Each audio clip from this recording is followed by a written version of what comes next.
Welcome back to my room. We're going to give this another try here. Silent Hill 2 Remake on PC. So I did this earlier, a few hours ago, and I was having a decent time, but there were a few issues. One, I got stuck at a puzzle for way too fucking long. Because I was like, I'm going to figure this out without looking it up. Fuck looking it up. I was real tempted. I was real tempted to look that shit up. It was the bracelet puzzle in the hospital. I had all the bracelets. I got them aligned on the hand mannequin arm thing. And I opened up like the locked door in the director's office. And I solved the order that you have to put in these like pictures to make the picture complete. But I couldn't figure out the fucking like combination of symbols. I thought it was numbers that were in notes in my inventory because they like very clearly indicated these numbers for each patient. They made it very clear, like, hey, look at the number, dude. We're calling it out here in the notes. We're putting it in bold text. And I'm like, yeah, it makes sense that those numbers align with the symbols. And I couldn't get it to work. And I'm like, what am I missing? Why can't I get this to work? And I figured it out, but it took way too fucking long. So like most of the video was me stuck on that fucking puzzle, being like, ignorant of the solution. And then I got to the boss battle. And I got so fucking fed up. I got so fed up with that bullshit that I like angrily shut the game off. And so I don't want to upload that video because it's me stuck at a puzzle and then getting really angry and then just shutting it off. That's the whole video. It was like an hour, almost like an hour and 20 minutes of that. So we're going to try again here. We're going to continue at the boss. I don't know how that's going to go. I'm really concerned. My plan is to just not take it seriously. I'm going to die a bunch of times. It's going to be a waste of ammo, a waste of health items. It's going to be a waste of time. It's probably going to take way too fucking long. That's one of my problems with it. I like the vibe in this game. I like being in the unsettling place. I like feeling like I'm uncomfortable. It's unsettling. It's disturbing. You're suffering here. You're alone. I like the feeling. I like the vibe. I like the graphics. I like the sound. I like being in Silent Hill, walking around, exploring. I can tolerate the puzzles from time to time. The enemies are sometimes annoying, but they're manageable. It adds a level of like danger and stress that you wouldn't have without it. But the bosses, they're like an artifact from the 80s. They're from like, it's a carryover from arcade games from like 40 years ago. I don't understand why we're still doing this dumb shit. It is so stupid. It ruins every single fucking game that I've played. Every single game I have played, nearly every one of them, is significantly like less because of the bosses. I can't think of a single game that I have played in my entire life that isn't just full of this old school carryover from arcades. That's what it's from. It's from arcades. Why are we still doing that shit? Like, move the fuck on. Move past that now. Right? Like, we don't need the boss battles in every single game. Every area has to have a boss at the end that has weak points and a strategy, and it takes way too long and it sucks. It's never fun.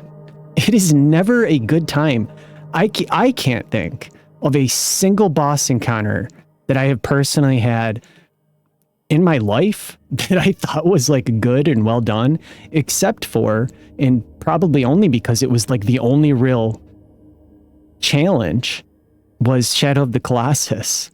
That game's essentially just a series of bosses, but they were different. than your typical boss battle. That was kind of like the core mechanic of the entire game. And even then it was sometimes frustrating and annoying. But I feel like we're still doing the shit that you saw like in Star Fox on the Super Nintendo, you know? You get to the end of the level, it's a lot like an arcade game, and then there's a boss that's got flashing weak points and it's annoying to hit and it's dumb. And we're doing it in this game too. It's ruining the experience for me. And I'm going to try to go into it like, all right, this video is just going to be us chiseling away at this fucking thing for as long as it takes. If it ends up taking literally hours and hours and hours, I will probably finish it offline and then skip it. I don't want my video to just be 4 hours of me trying to defeat this boss that sucks. It's so bad. It is so fucking bad. So, with that out of the way, let's do this. Because I want to get through it. I want to get through this. I really like this game otherwise. Let's see where this continue even takes us. Probably at a save point, I'm assuming. But maybe it's right at the boss. Because I just shut it off. I got so angry. Let's see what happens. I'm going to try to just not get too angry. Oh yeah, we're there. Okay, I want to try a strategy. Every time I do this, I'm shooting at it with my pistol. I didn't try hitting... Oh, what? Okay, that never happened to me in all the times I did this. That's bullshit, dude. I want to try getting up close to it and hitting it with a melee weapon. I didn't... Oh, you only get one shot with it. Wow. With the pistol... Okay, so when it swings like that, you have to stay away. With the pistol, you get an opportunity to shoot it like a bunch of fucking times. But it seems like with the melee weapon, you hit it once and it goes back up. You piece of shit. He keeps doing that same fucking move, so I can't... The issue here is this just takes too long. I'm like, okay, I'm done now with this. I'm done. I've had enough. Let's grab this.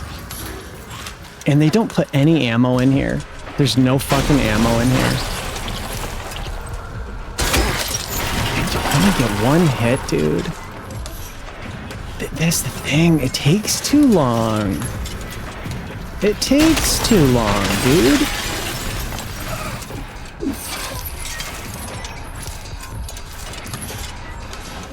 I can't believe they don't put any ammo in this fucking room. They give you one health item.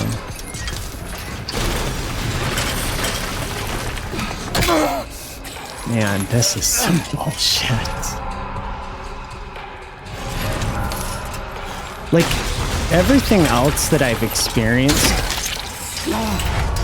you know, there's been challenge. Those nurses have been challenging. I don't know if it's in the video that I posted. It might, I think it might be. Those fucking nurses did something that I was not expecting. I ran from some of them. And they followed me up multiple floors across the entire hospital. Like, I ran away from them, went across the hospital. Oh, wow.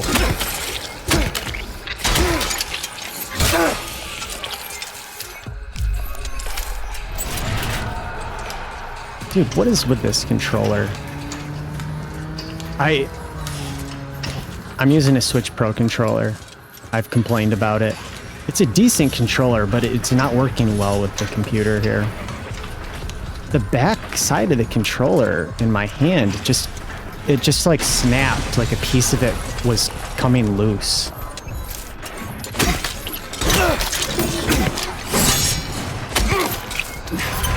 Okay, well, at least he's staying put there for a minute. You fucker.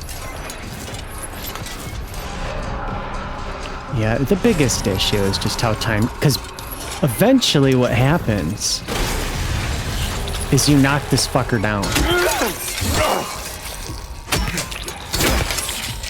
I can't believe how much damage he is still taking.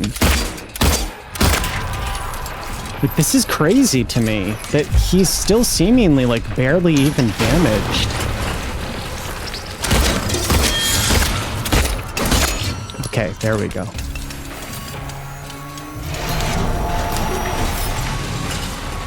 So the issue I had last time, I got here.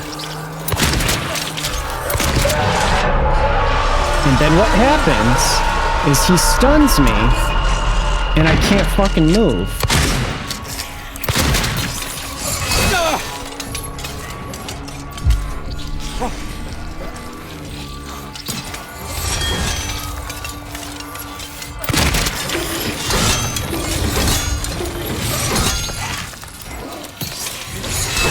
Damn it, dude.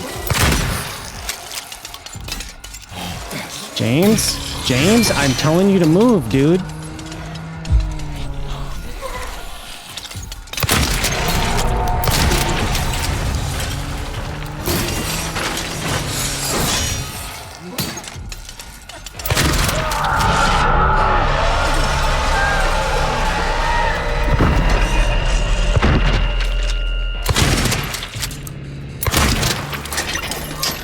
I feel like maybe I got him.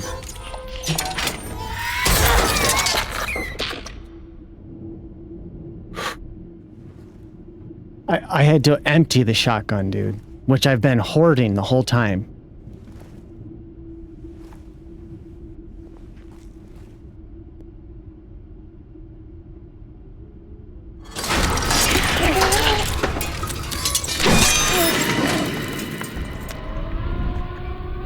At least I got through it.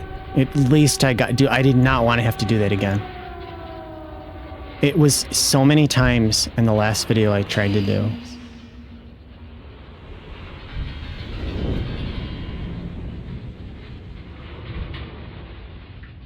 This is pretty disturbing. I hate this part of the game.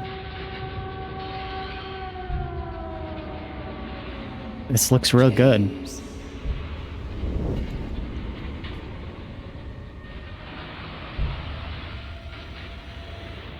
James.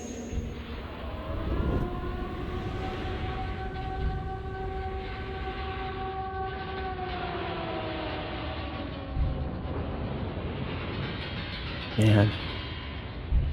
They really nailed the fucking look and the vibe with this remake.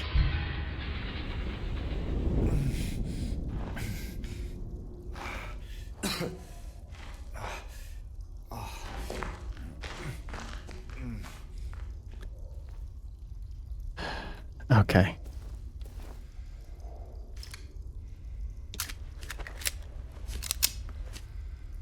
In this case, like in this game, Unreal Engine 5 really does work.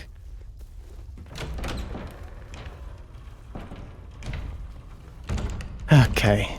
So it's interesting because I have not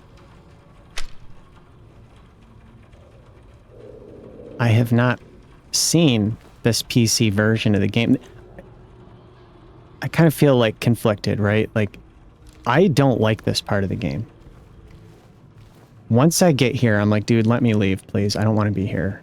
It's just, it's too dark. It's too disturbing. It's too grimy and unsettling. I've already dealt with so much shit up to this point.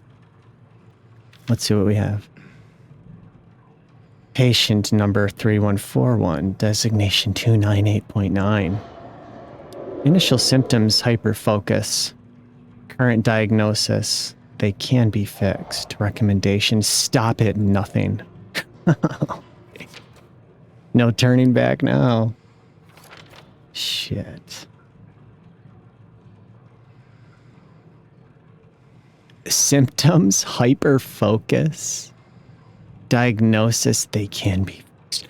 Stop at nothing.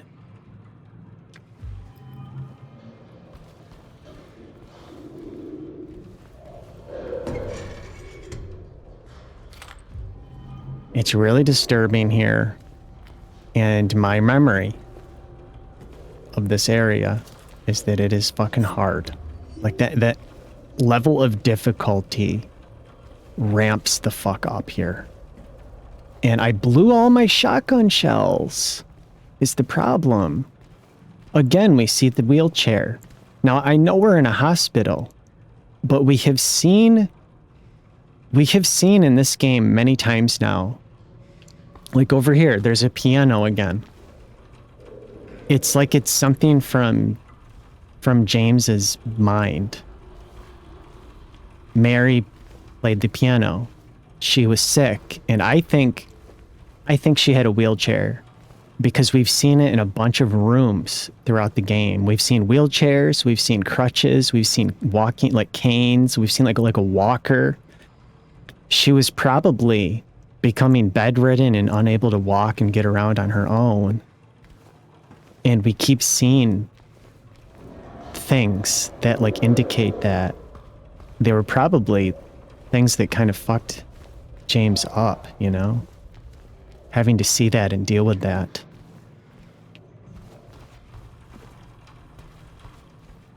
All right, let's go in here.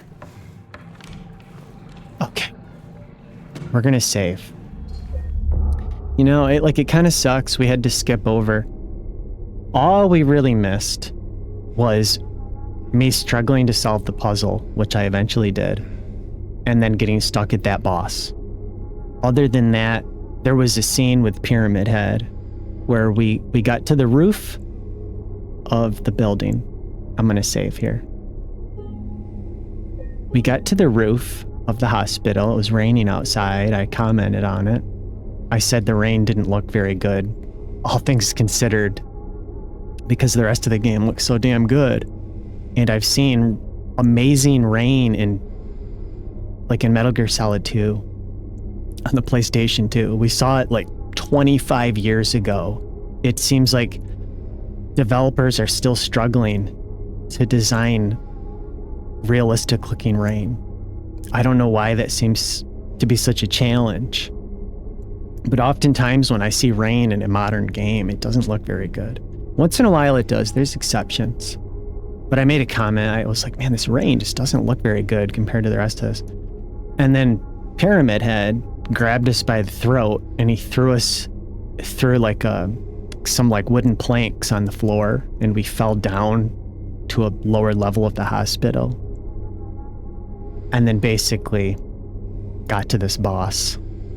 There was a scene with Laura where she called us a fart face, and then she tricked us and locked us in that boss room. She basically seemingly tried to kill us. But I don't think she realizes how dangerous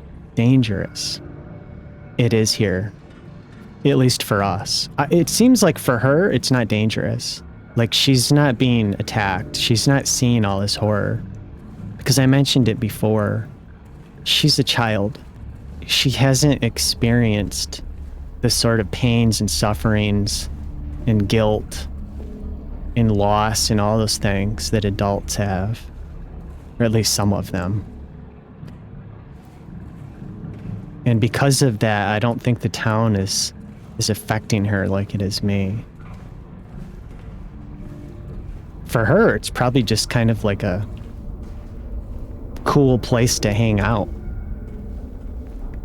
Okay, so this is the elevator, and it looks so different in here. It looks so different. Okay, that's locked. Let's try going in here.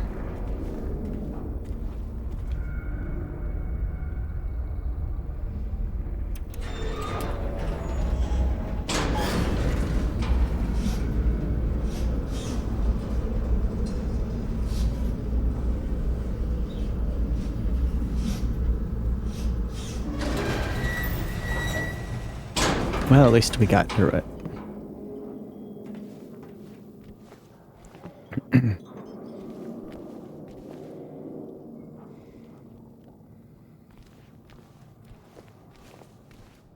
Okay.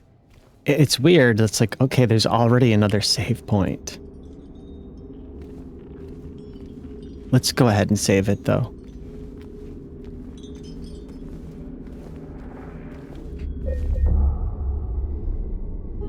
I'll be glad when we get through here. As glad as I can be. I feel like it's not that much better once you get out of here. Eventually, though,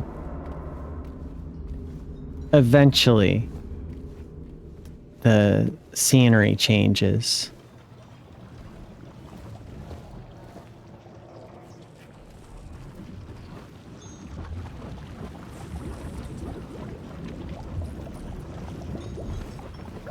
It doesn't look like a good place to be.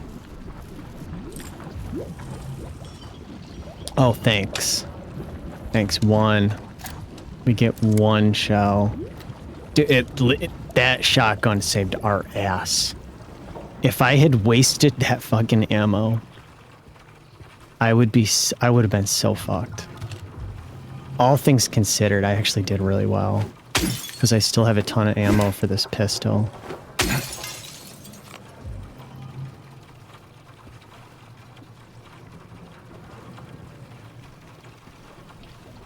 Is that the sound of the rain? Man, it sounds so disturbing.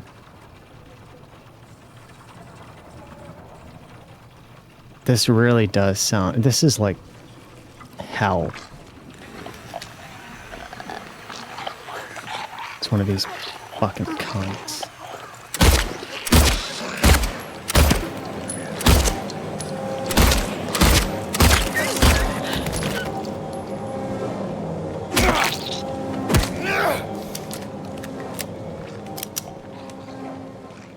Shit, is there another one?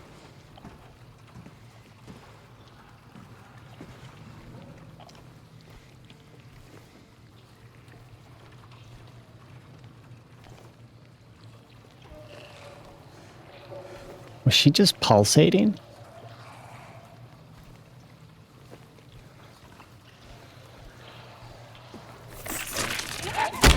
You little shit.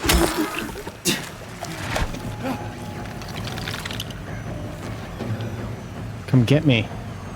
I'm right here, bitch.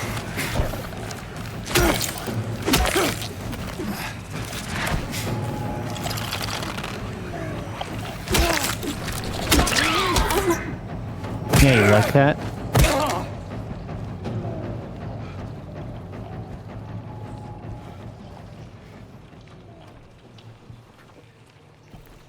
I think I started to say earlier that it's kind of like, I feel conflicted about this, because on the one hand, I hate being here. I really don't like this area. On the other hand, I like to see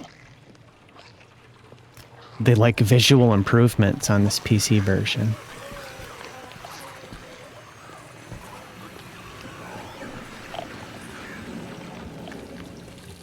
Like, it's really visually impressive. The lighting looks so damn good. And everything looks clean because it has, you know, like a high level of anti-aliasing. And just like the edges and the lines are cleaner. The lighting looks better. I like to see that stuff.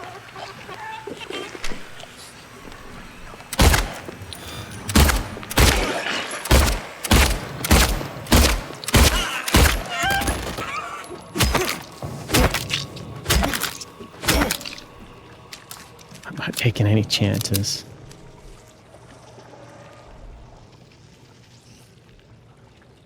Is that like fucking acid coming out of that toilet?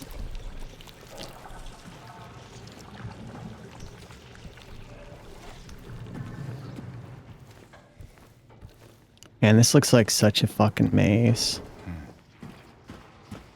Alright, let's see what the hell's in here.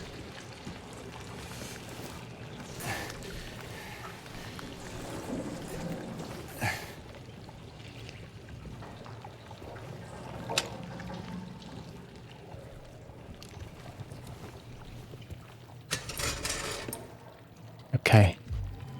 Little by little, we'll start to get our resources back.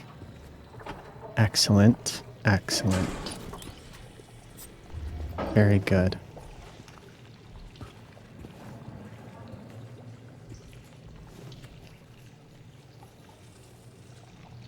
Okay.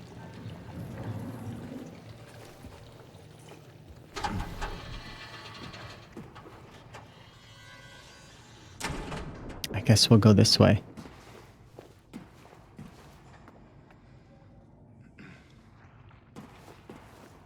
I doubt I'm gonna get through here tonight. But maybe.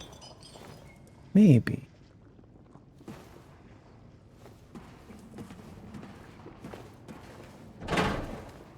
Okay.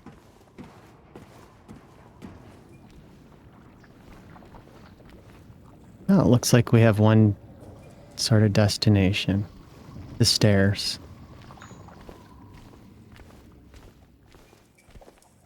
This does look very good with the lighting and the overall atmosphere.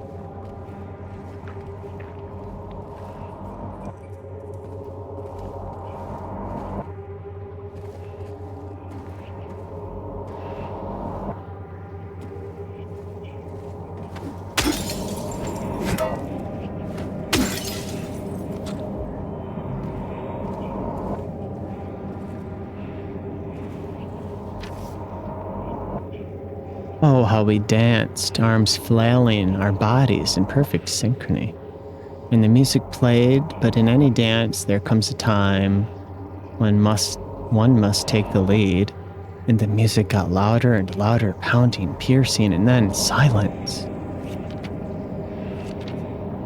The procedure, it's called. Sounds like this doctor really fucking went off the deep end. Oh, man.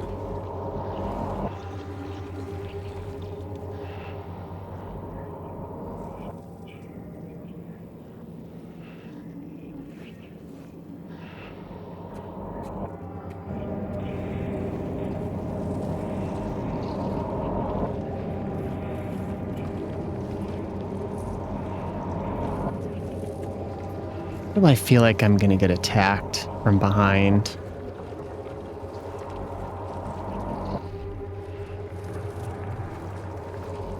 Oh man, look at this. The hammer is all bloody. And look at the fucking filth on the ground. Oh my god, this is so fucking disturbing. Instrument of Force, it's called. God damn it.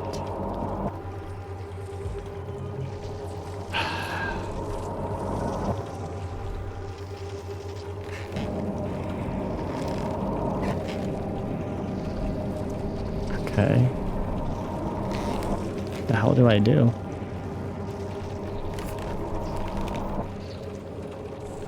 Oh, I can do this.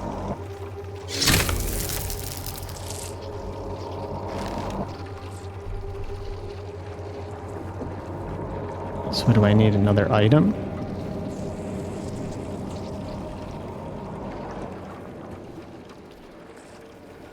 Looks like it.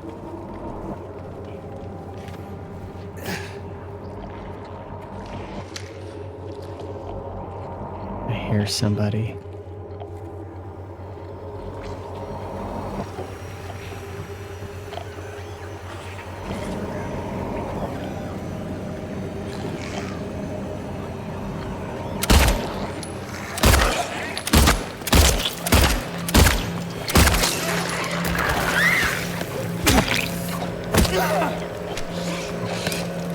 Shit. I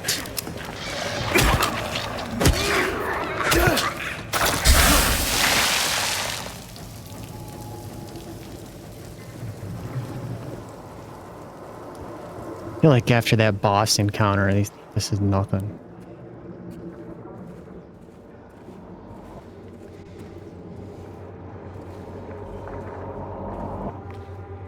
It's the kind of thing though that like after a while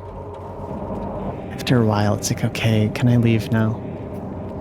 I've been here a long time. Please let me go.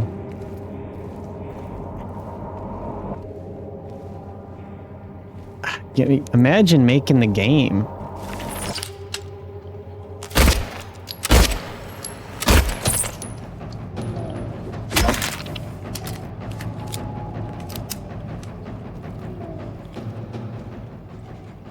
I see you, bitch.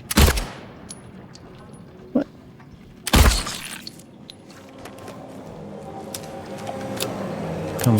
Come get some, honey.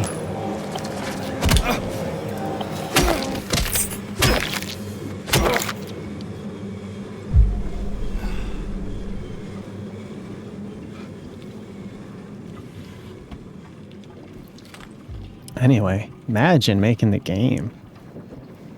You know, you're doing this for years. This is like every day, all day. This is all you're seeing this and working on this. Look at that smoke effect. That looks really cool.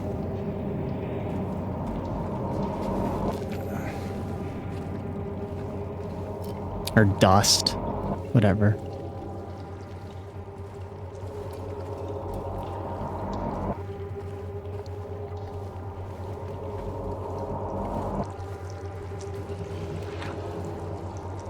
I mentioned in my last video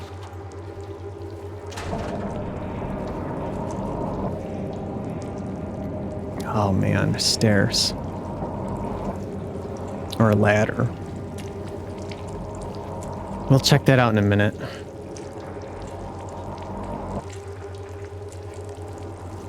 I mentioned in my last video that I was getting some ideas, like I was getting inspiration to make something new. And that has started. I've got a new project I'm working on, like a sound project. Like I've said it before, it's like art. And I use sound instead of paints or whatever. But I require inspiration of some kind. And sometimes, you know, like years can go by before I really feel that inspiration, before there's ignition, you know, like you can think of something like gasoline without a spark. It's just kind of this like neutral substance. But once there's a spark and it ignites, you know, it's pretty crazy. I feel like I got that spark. I got inspiration actually from playing this game.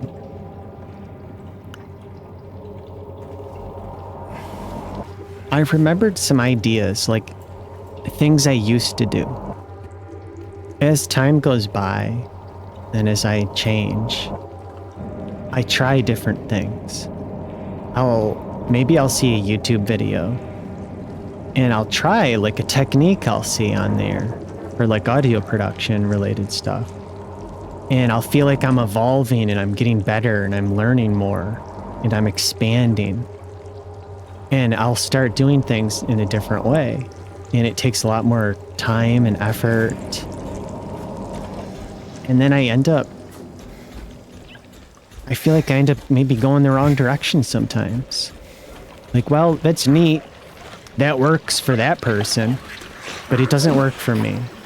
It's not doing me any favors. It's making it harder for me. I saw you. It's making it harder for me to like be creative. You little bitch.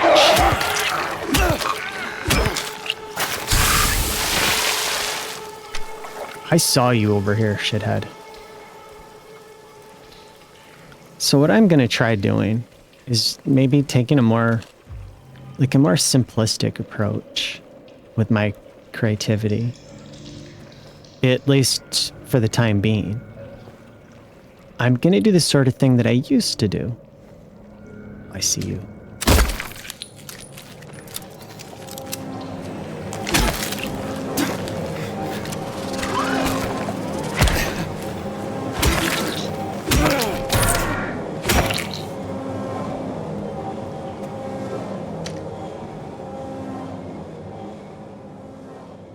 take like a piece of gear, a certain instrument or device, and I just start creating something with that. And then maybe I'll add one or two more things and just try to keep it there rather than overcomplicate it with too much shit.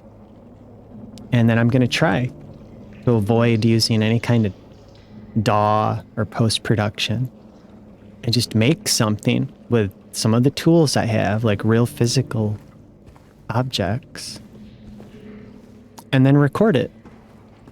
And I'm going to start putting that sort of thing on my channel. And I'm hoping that it helps me to start being more creative again and to get more done too. Like, I don't like getting stuck in one thing for too long. I've got something I feel like I'm about ready to record it actually. Maybe even tomorrow.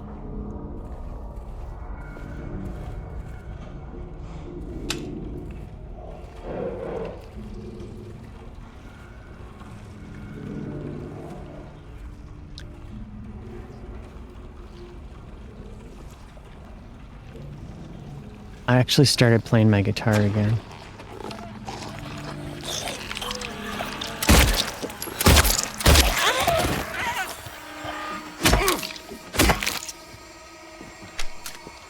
And that has not been easy.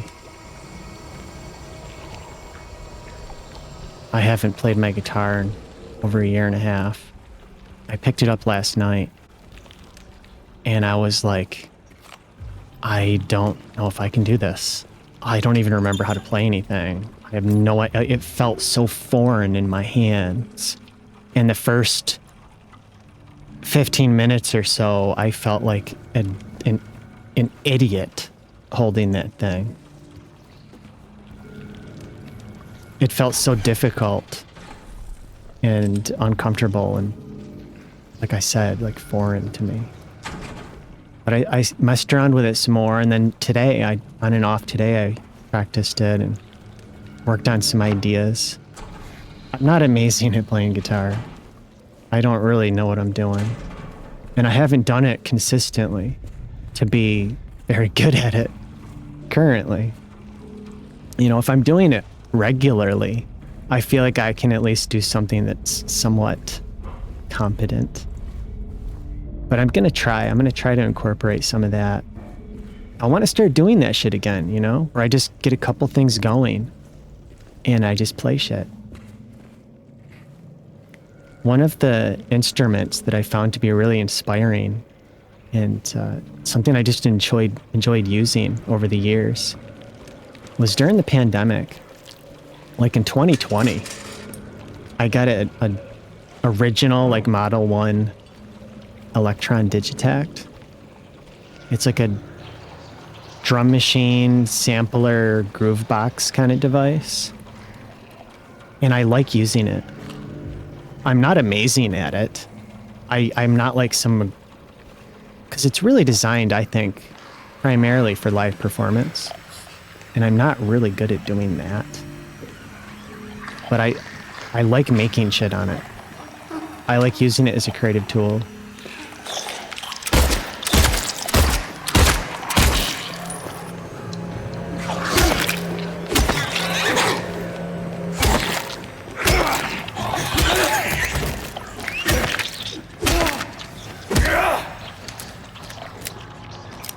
I hear another one.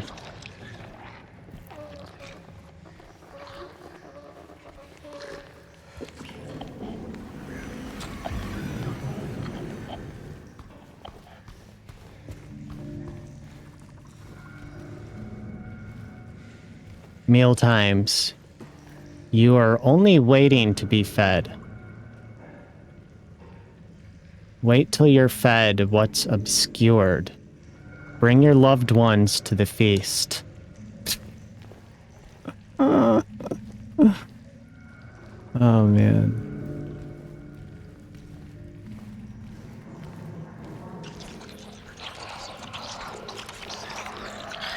Man, I'm gonna end up burning through my fucking ammo.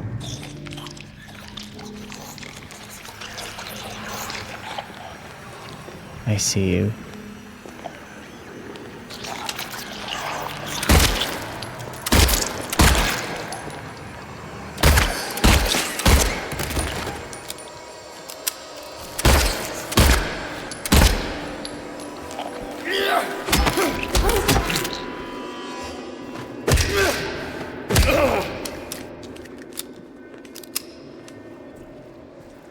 Give me some fucking ammo.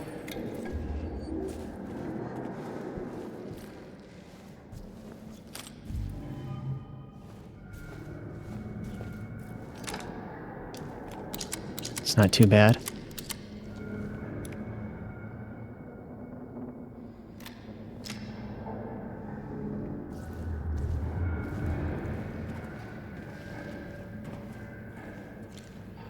Okay, this is where I was.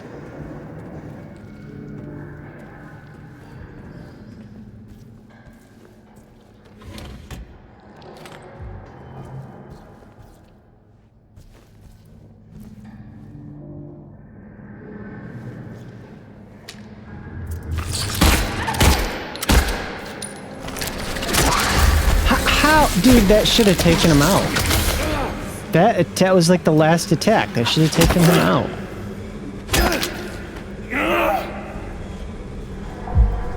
You shitbag.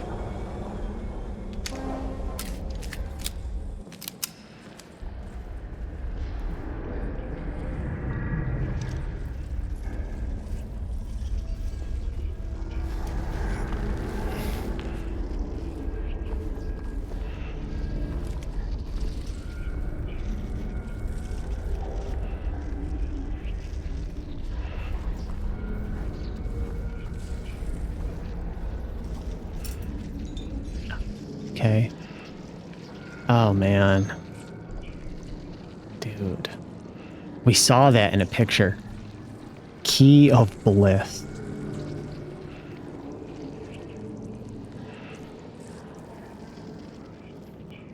We were looking in the director's office at his...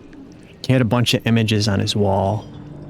And when I was trying to solve the puzzle in his room, I zoomed in with... You know, like I went like this so I could look more closely. And I saw on his wall that there was a picture of that Key of Bliss thing, he calls it, being shoved into somebody's... I think it might have been up their nose, like into their brain.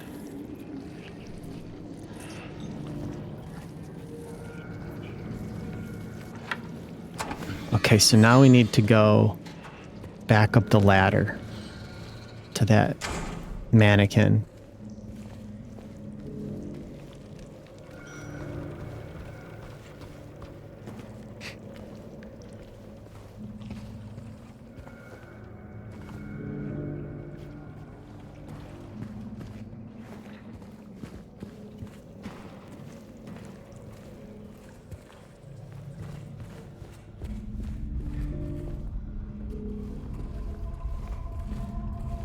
I don't remember where that is.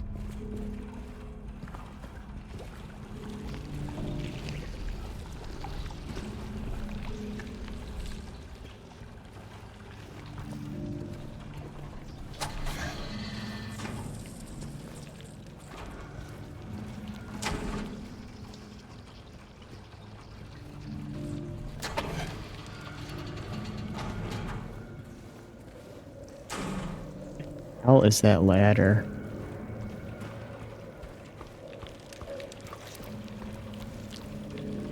Here it is.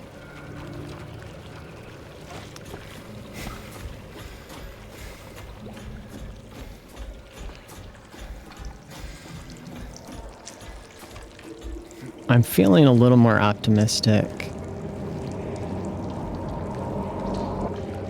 because I conserved so much of my pistol ammo during that boss battle that I feel I have a better chance here.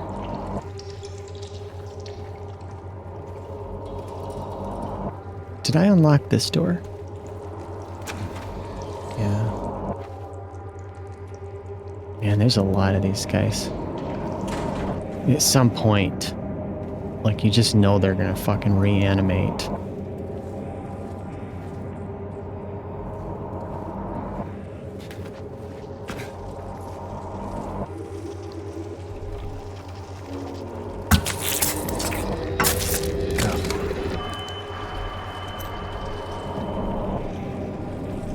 Lapis eye.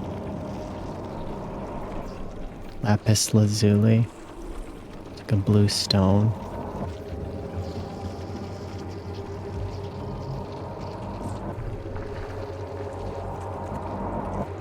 Okay. So do we go this way now?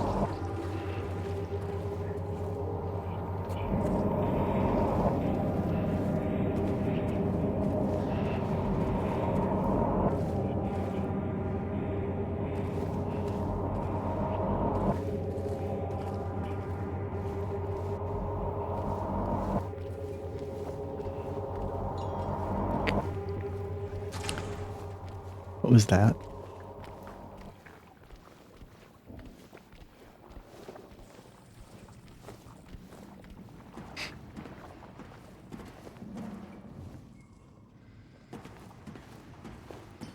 Wait a minute.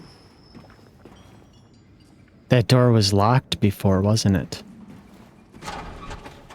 No, oh, wait, hold on. Yeah, so what, somebody just opened this?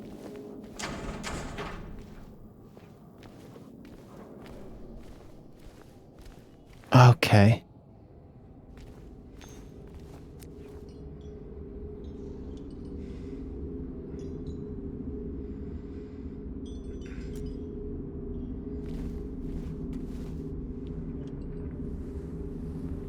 It's like another...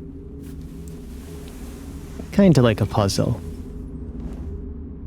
Really, it's just we have to get all the keys to open this.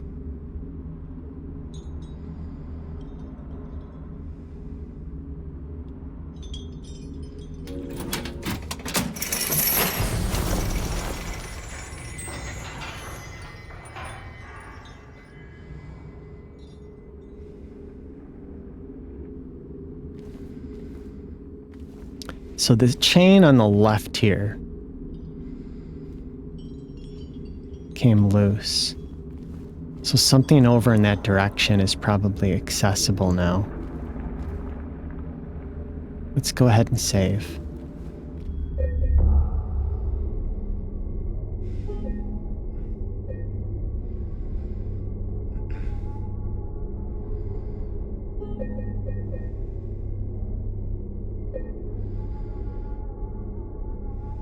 At some point here, I'm gonna have to start saving over old save file, which kind of sucks.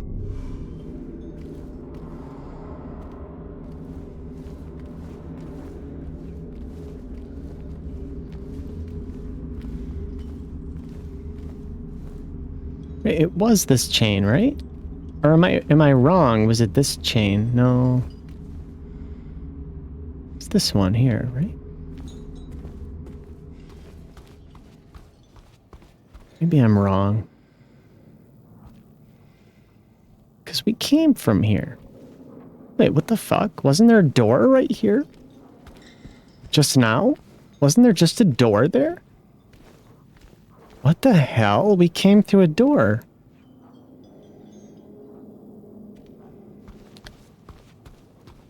Okay.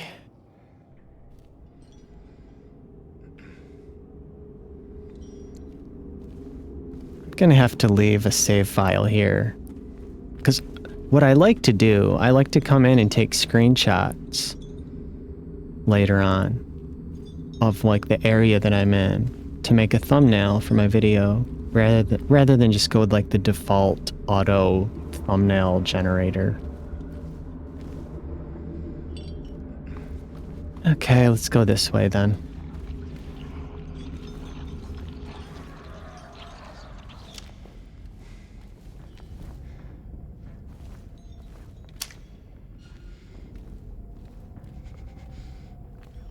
He pulled his gun out. He only does that when there's an enemy very close.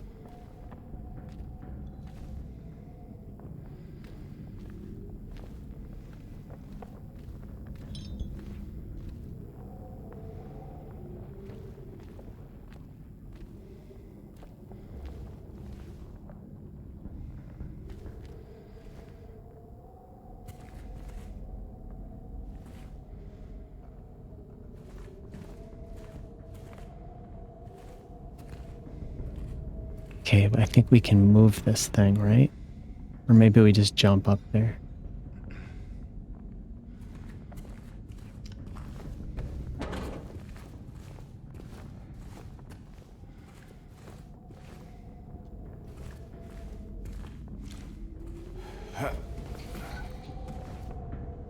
Once we jump over this, we're probably trapped back there until we figure it all out.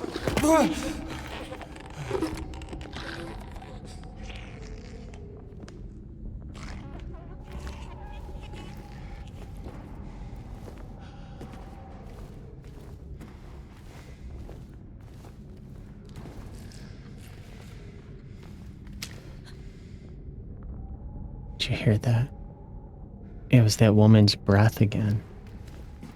In the right headphone. It's always in my right ear.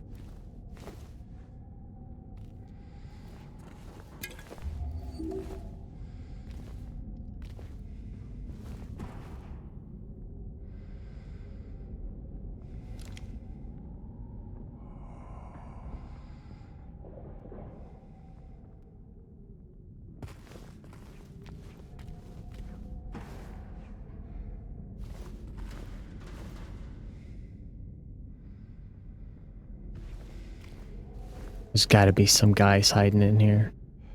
Those mannequins. Let's look around.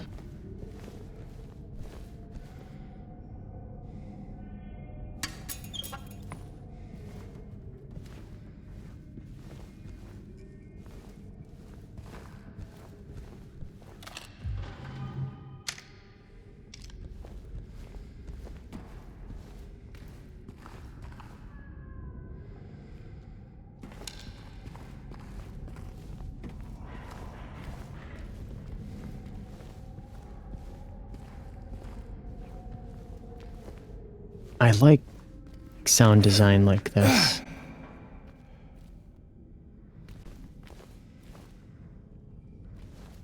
Years ago, when I started learning how to use a DAW, and I'm by no means an expert, but when I started doing that, I had this realization of like, just like all of the creative potential, being able to like tell a story with sound. Just like ambient sound design, even like this.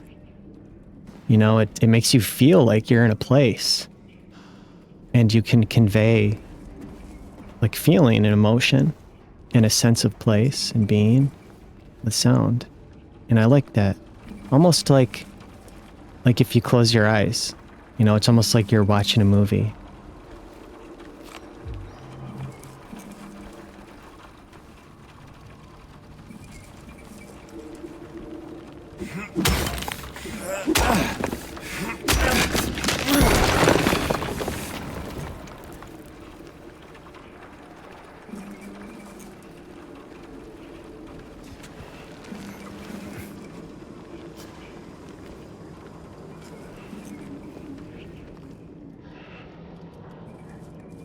Six pills in there.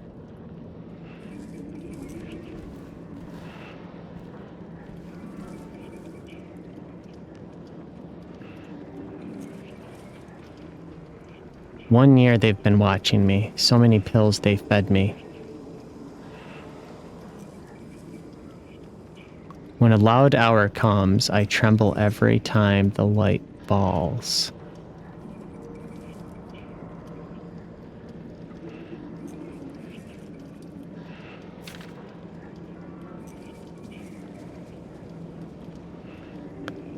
Okay.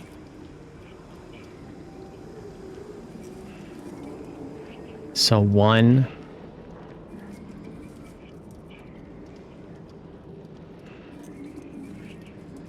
Well, I look at the, okay, so they're showing a clock, or they're showing a sink, a clock, and a light.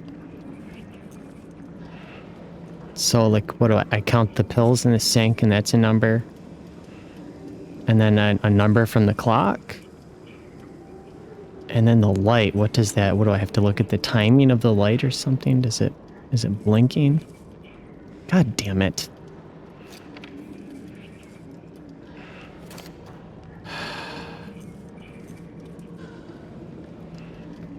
Are there 4 numbers on that? So one of the numbers is going to be 1, I'm guessing.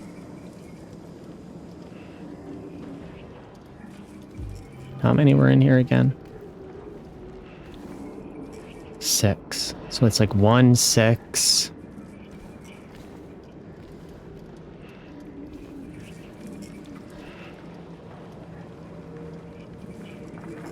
One, 2. 1, 2.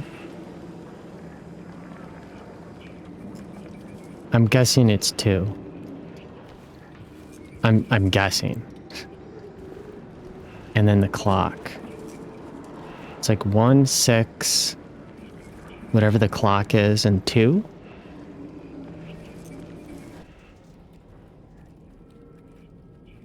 So I'll have to figure out whatever number that goes on. I'm gonna have to do something with that.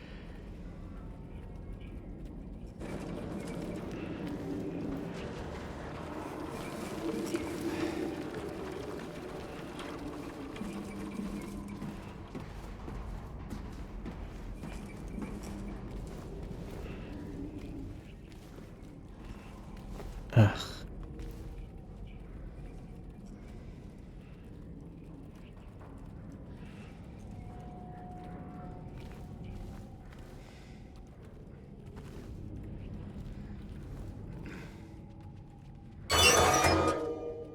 Seven? No? What do I put it on?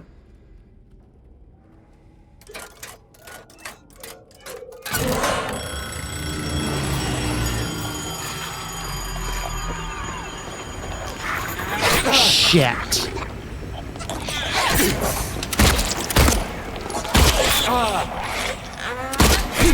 No! No! No!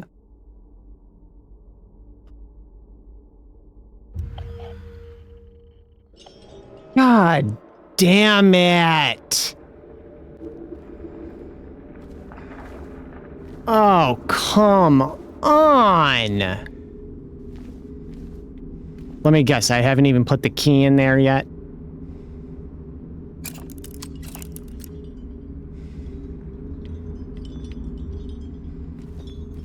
Are you fucking kidding me? Are you fucking kidding me?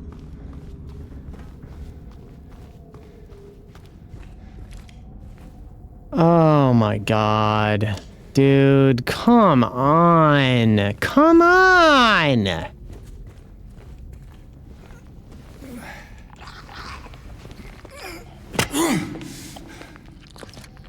All right. I'm gonna fucking shotgun that bitch this time. Now I know that bitch is coming. She's getting a shotgun. I saw you.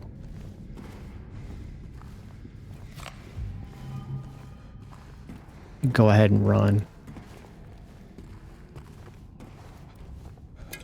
You should run.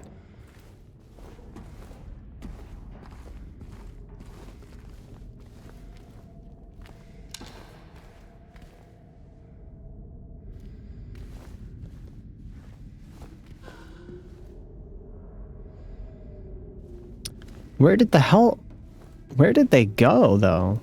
They don't jump through windows, do they?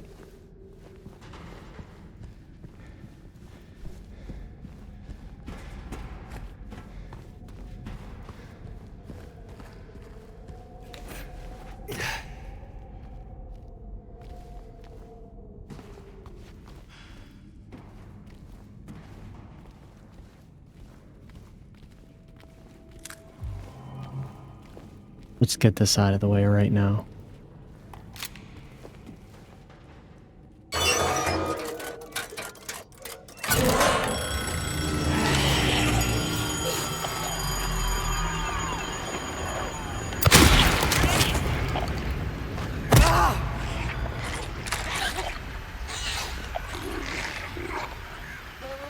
Come get it. Come get it.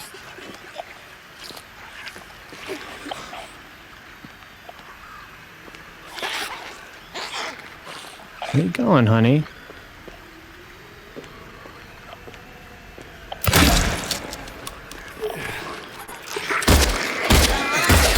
How the hell? How is this missing? How is this missing?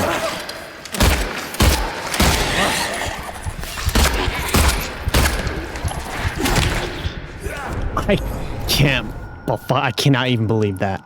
I can't even fucking believe that shit. All right, I'm done now. Your ass is dead, bitch. Come on, start. What are we doing? What are we doing? Why is it?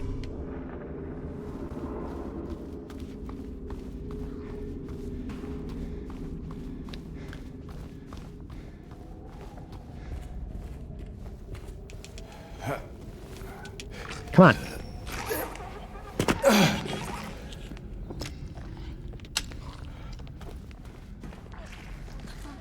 I see you. Where are you going? They ran through here.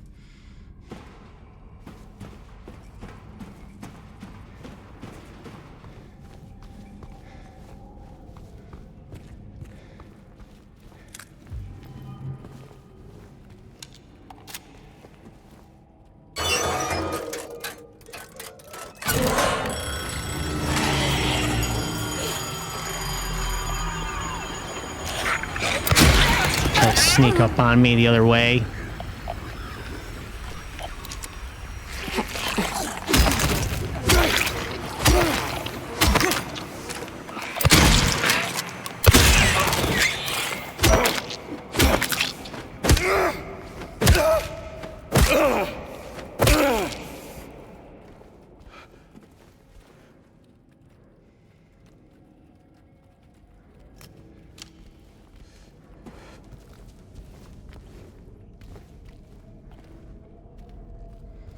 More like it. Cunt. So now what do I do? Okay, so it's on 2. I still don't understand this puzzle then. Because it's showing me...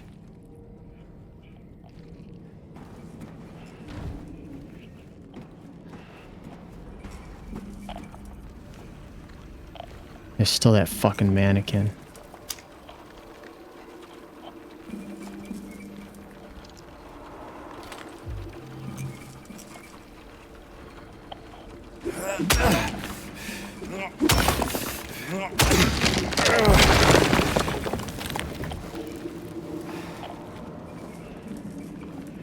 So there's 6 pills.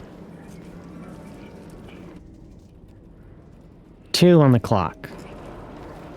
And the light blinks twice. But I feel like that's to tell you where to put the clock hand, is my guess. Maybe I'm wrong. Let's pick this thing up.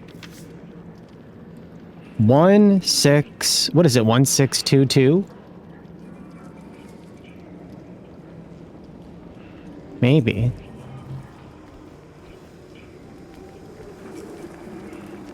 Probably not. Alright, let's see. What else am I missing? There's like... I hear an enemy.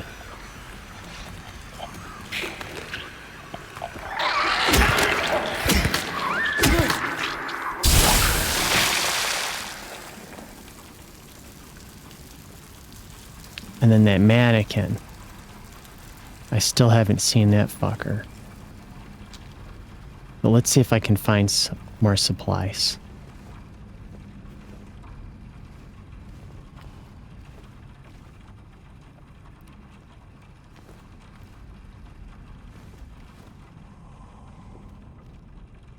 Man, the way these beds look.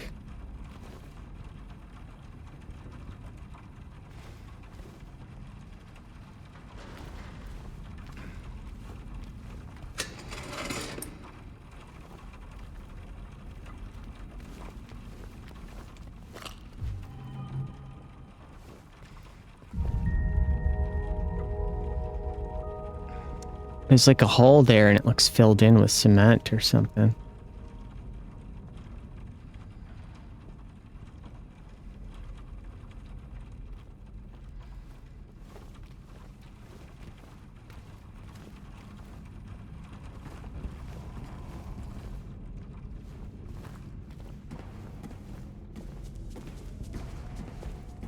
I heard that. I heard somebody walking around.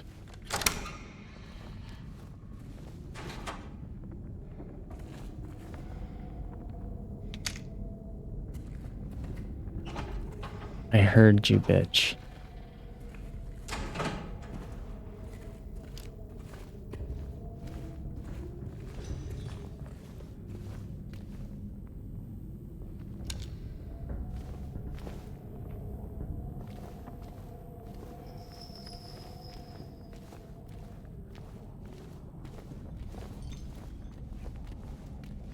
I'll leave him in there.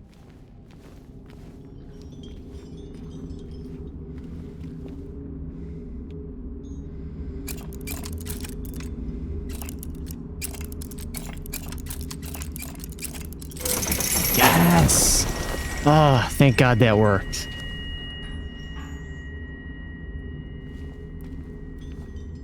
I was like, I don't know if that's really the number. I'm not sure if that's gonna work, but it did, thank goodness.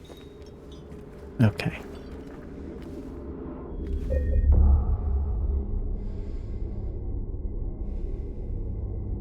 I'll save it here. I just want to make sure that I have at least one save in this area so that I can take some screenshots later.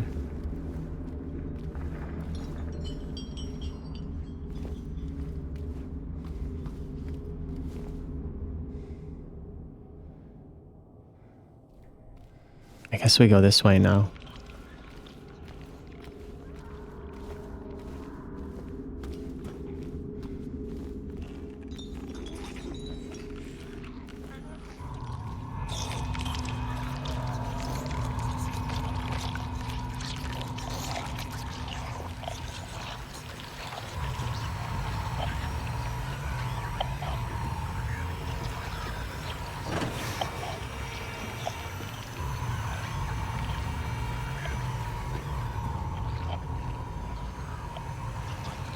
Wait a minute. Isn't this the room that Maria was in? She was taking a nap. Is that where I am?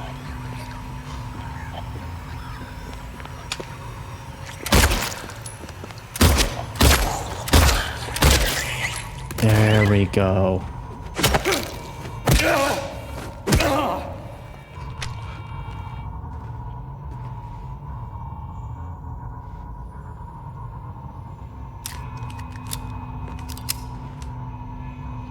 That's the sound design in this game, I hope, and not some kind of fucking alarm in my apartment.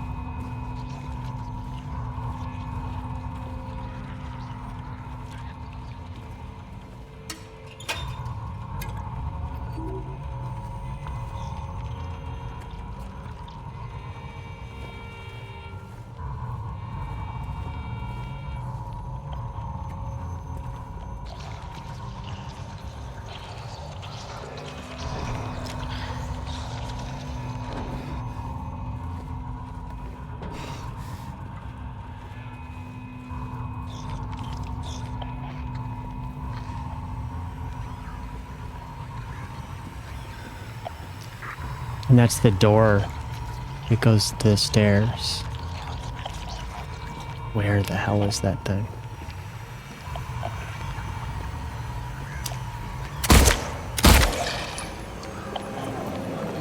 Come get some, honey. You know you want it.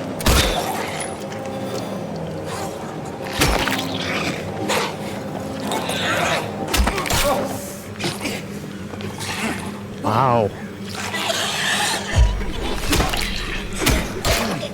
Man, this bitch.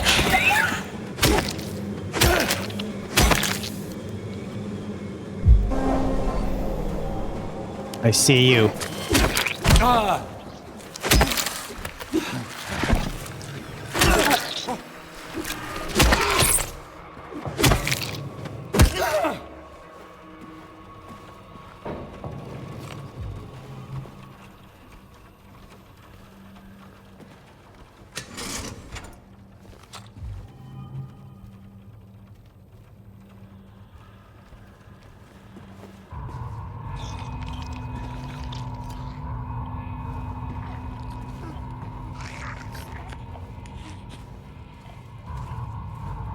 hell is that?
Okay, so I can move this thing.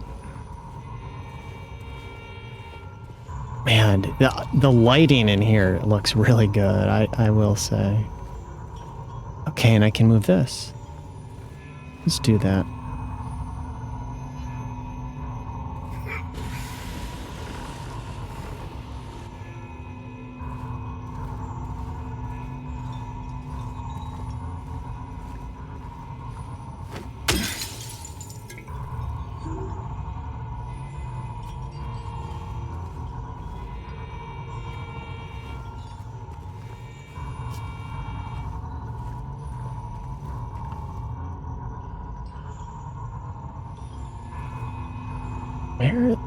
Where am I moving that thing to? I'm gonna crawl up through something. Is there a mannequin in here?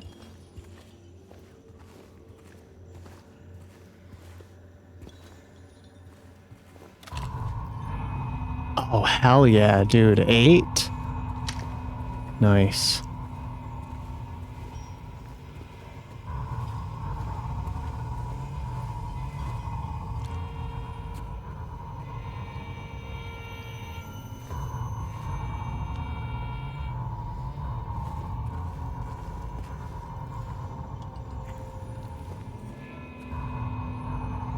Huh. Wait, what's this? What's this? Okay. I'm not sure where they want me to climb. Like, I can move it, but move it to where? Because normally you use that thing to climb up through something in the ceiling, like up near the ceiling. Oh, do I push it out here? Oh, right there. Okay.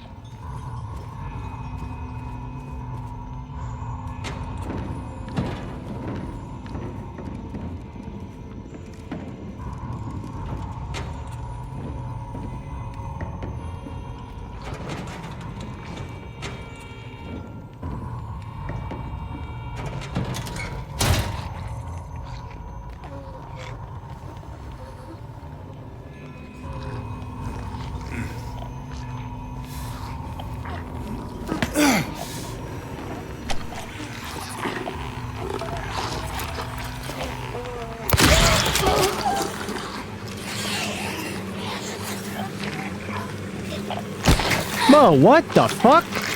You bastard! Right as I was making progress, you little shithead! You little shithead!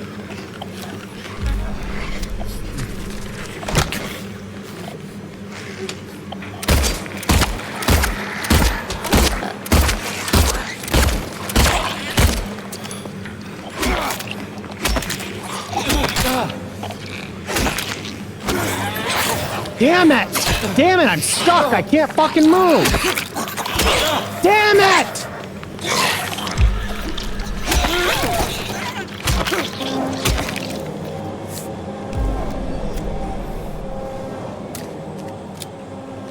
You little bastard. You little bastard.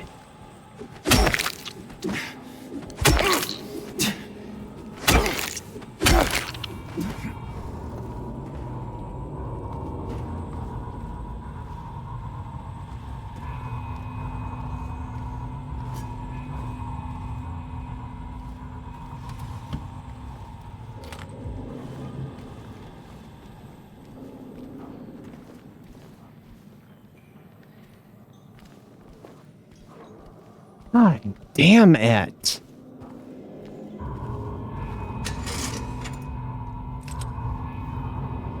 It's not bad.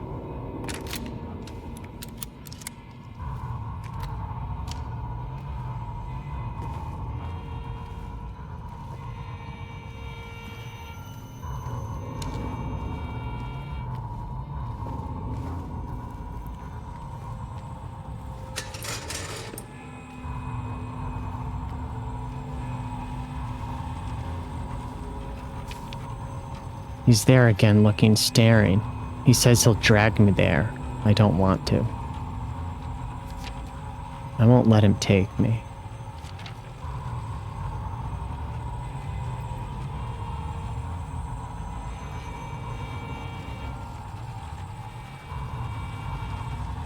Okay, this is that room. Ooh. Director's office key.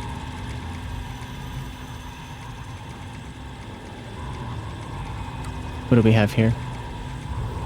Is there a fucking mannequin in here?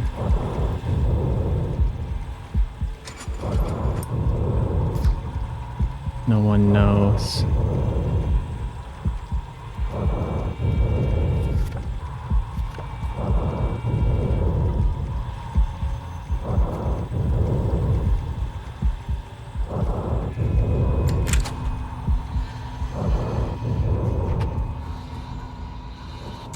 That was an unsettling sound.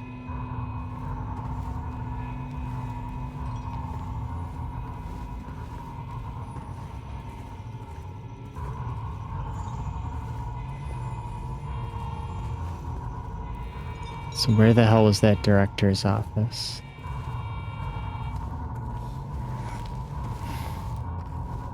Here it is.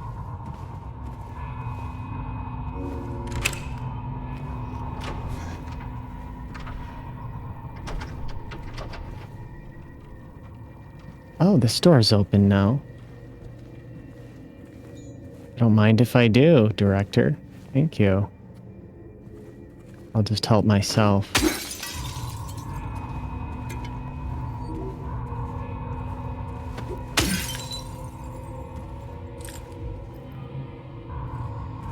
Well, one's better than none.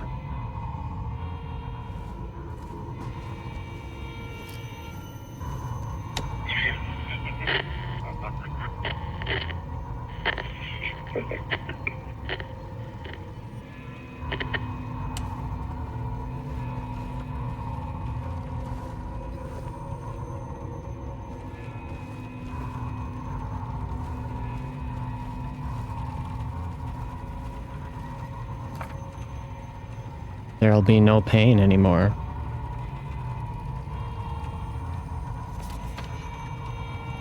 No pain. Type that a lot.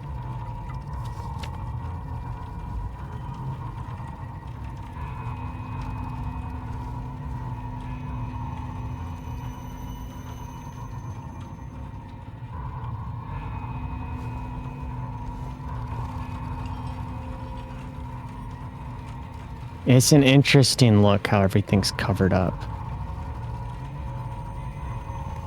It's kind of like in your dreams or nightmares, you know, you can't like fully see everything. Sometimes things are unclear or obscured unnaturally. I feel like I've had dreams where people's faces are like covered in bags.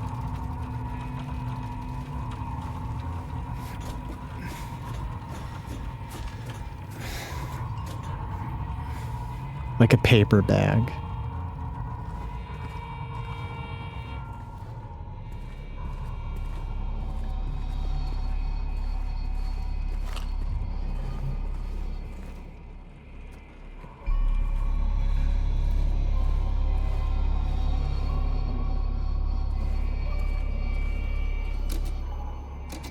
Okay. I need something to turn that on.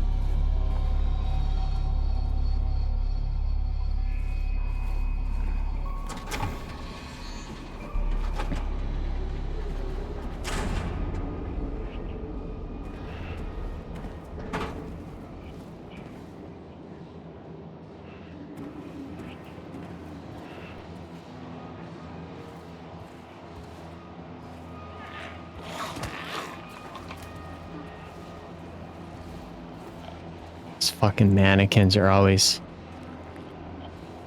waiting to jump on, like when you least expect it. It's kind of hard to see in here.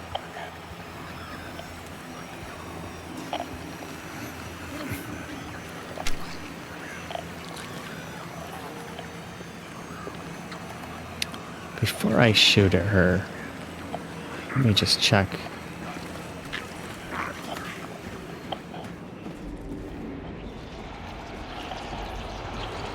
There's probably a lot of guys in here. Yeah, there's quite a few. I can hear them. There's somebody. Let's go get him. We're gonna start with you.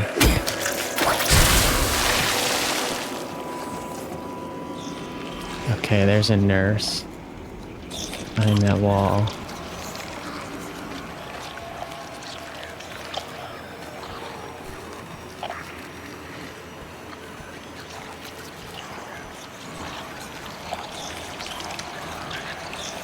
Let's see.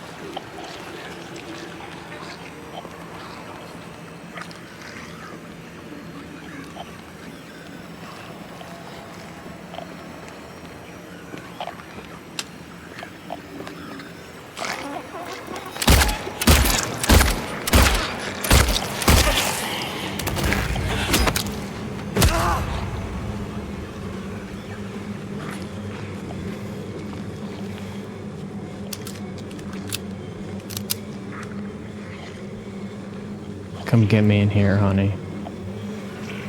I'm right here. Come get it.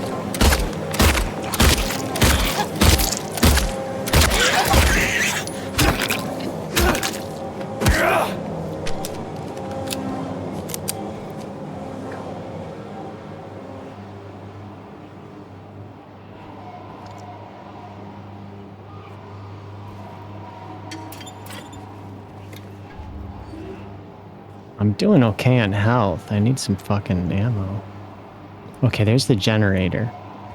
Before I turn that on, I want to look around. I feel like when I turn it on, it'll trigger something. Let's look around.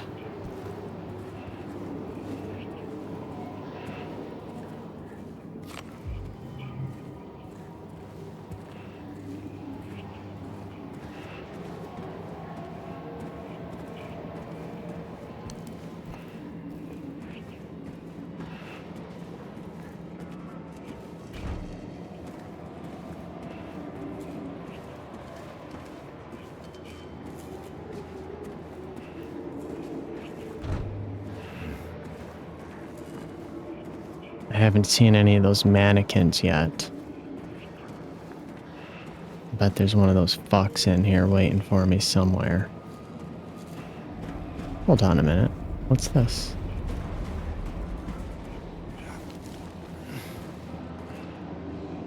Have I been in here already?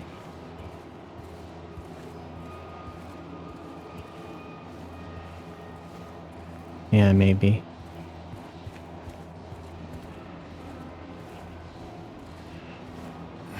Man. It sure is hard to see. I think I'm gonna sneeze.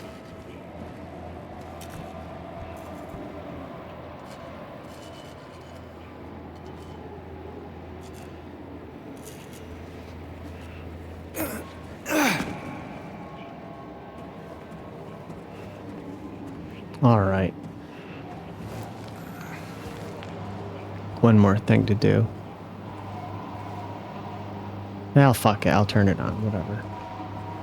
Where is it? Right here.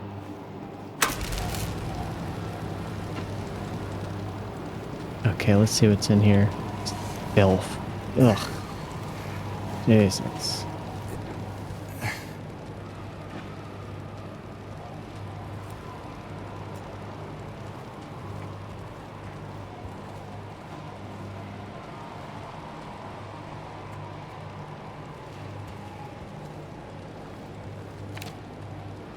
I won't rest until they are solved. I won't rest. I can't rest. I don't know how anymore.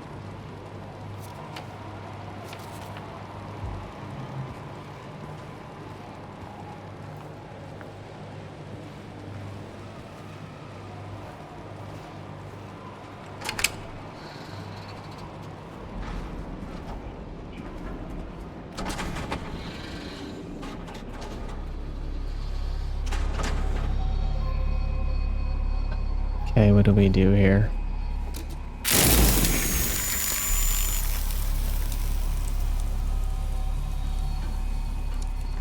Three, 6, 5. What? Was it 3 or 9?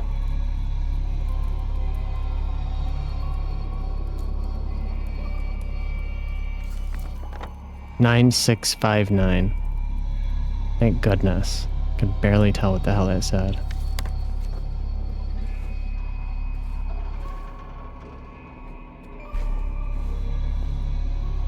Okay.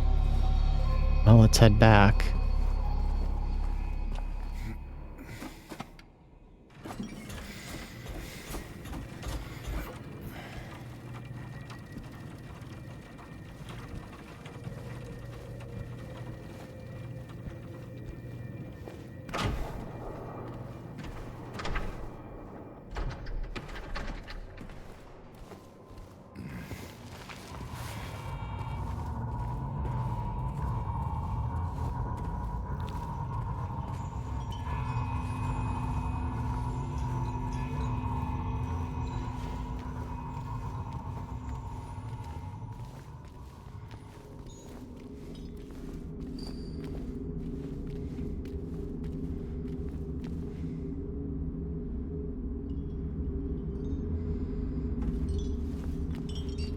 I'm gonna save.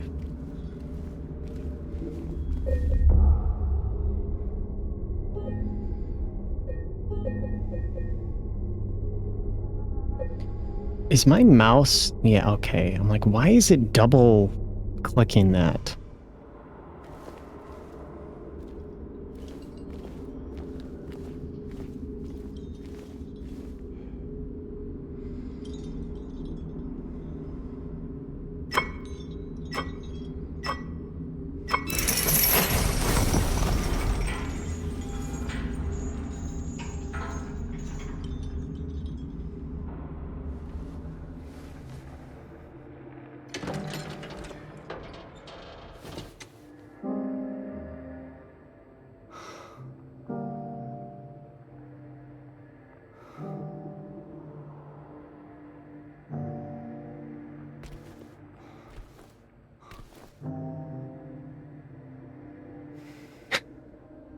I tricked you, James.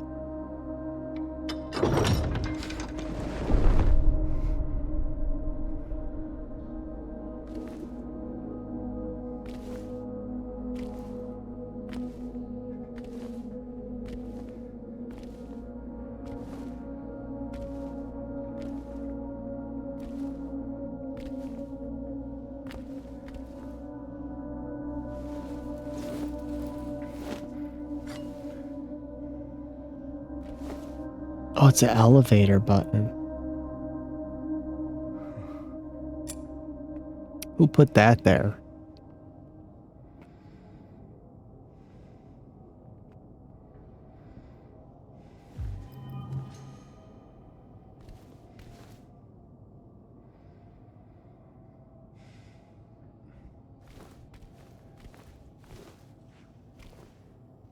This is interesting.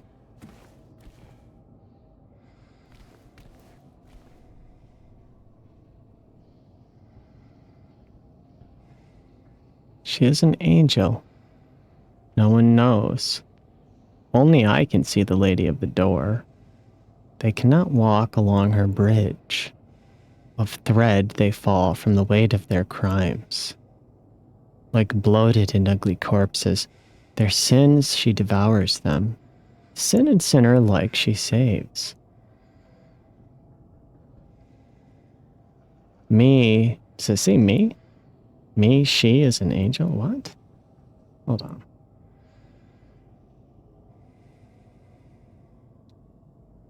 Yeah, me, she is an angel. Oh, she saves me. Why is it written like that?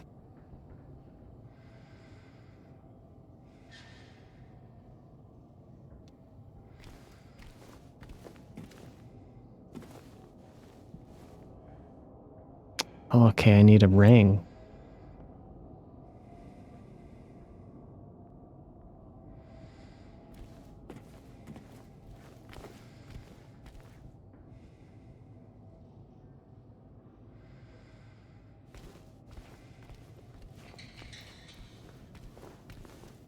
Alright, I guess I need to go in the elevator.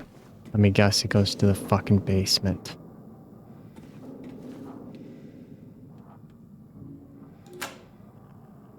Yay.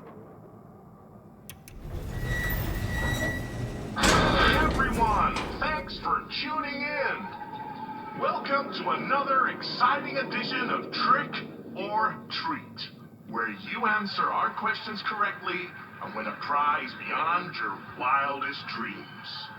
Or you fail to answer correctly and receive the punishment. It's all in the hands of our lucky contestant. I wrote all this down. Sunderland. James, are you ready to play Trick or Treat? I'm not gonna worry about it. Here's your first question. In the early 1800s, a terrible disease spread across Silent Hill, resulting in the death of many of its inhabitants. Their bodies thrown into the lake to sleep forever in their watery grave. How many souls were lost during the plague? 1, 42, 2, 67, 3, 85. Know the answer? Well, you better hold on to it. You never know when it might come in handy. Now, on to the second question. Follow Sanders Street heading east and further on to the outskirts of town. One and only one road will take you towards the lumberyard and the cemetery. What is the name of that road? 1. Bachman Road. 2. Munson Street. 3. Wiltsey Road. Did you get that? I sure as hell hope so. And for a third and final question, Silent Hill witnessed a gruesome murder a few years back. A brother and sister were playing in the road when they were attacked and chopped into pieces with an axe. Torn flesh, smashed bones, splattered blood. What a terrible tragedy. What a gruesome end to such innocent lives. One of the victims was a local boy named Billy Loquet. But what was the name of the other victim? Billy's sister. 1. Miriam. 2. Heather. 3. Julia. Well, that's the last of our questions. Have you got it all figured out? If so, fantastic. The time will soon come to collect your prizes. But be careful. If you're wrong, well, looks like that's all the time we have for today, folks. Thanks for tuning in. See you somewhere, sometime, in sickness or in health. Bye-bye. What the hell was that? I read the stuff I find in here. So, like, I know that the road was Wiltsey Road. Pretty sure. And that the girl was Miriam. But I don't know how many people died from that disease. Oh, the walls are like all wet.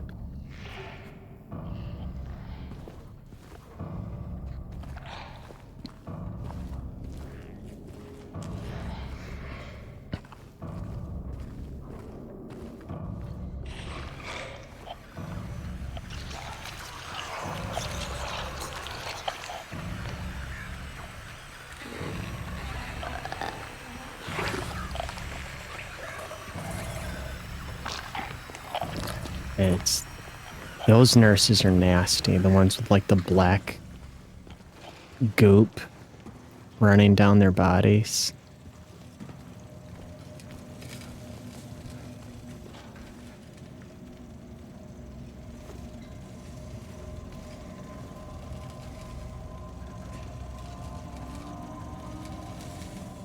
Is there really nothing in here? You'd think there'd be items in here.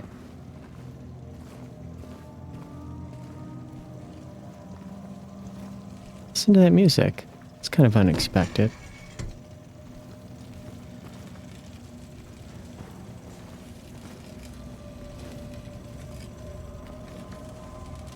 Yeah, man. I want to start making all kinds of new sounds.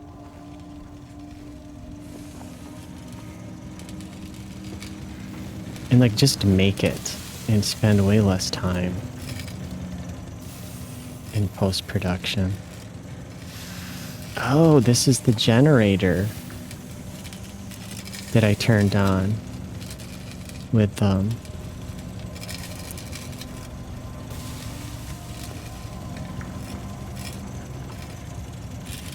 not Mary, what the hell's her name? Maria.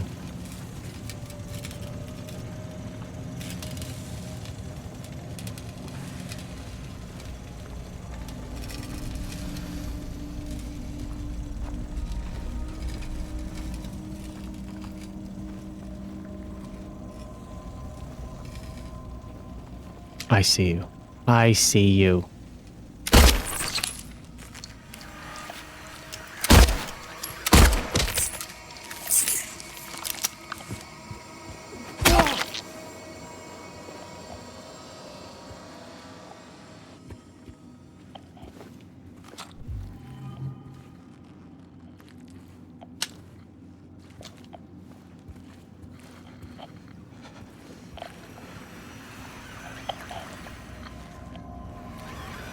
Somebody in here.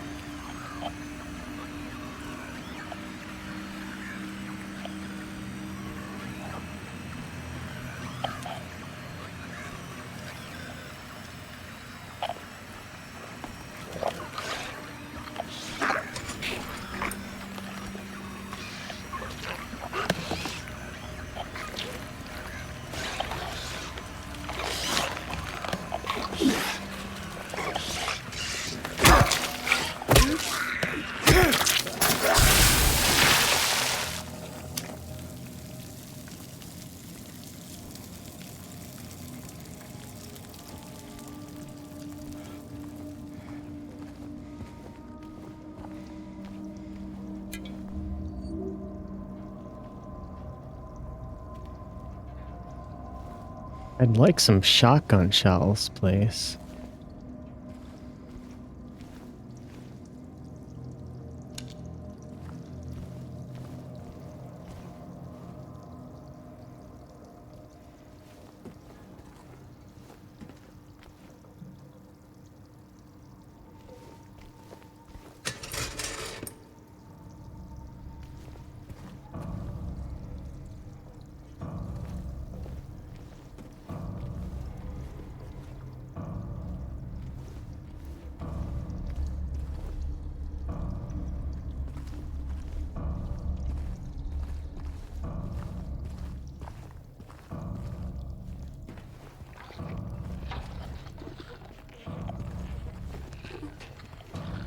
It's a walker again. I think that's what that thing is.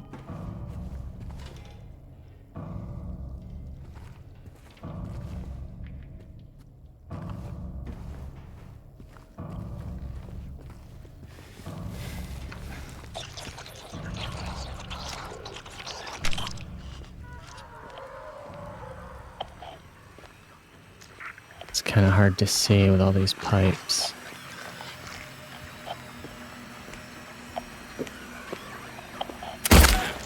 Right in the ass.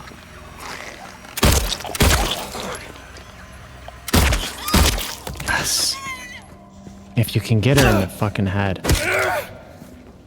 it does a lot more damage. I've noticed. Hell yeah. We saved those shells, those shotgun shells. Thought I was gonna have to use one on her.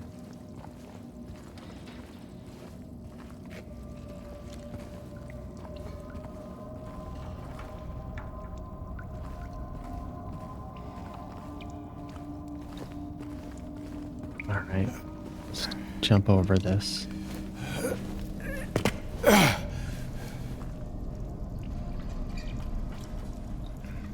Whoa, holy shit.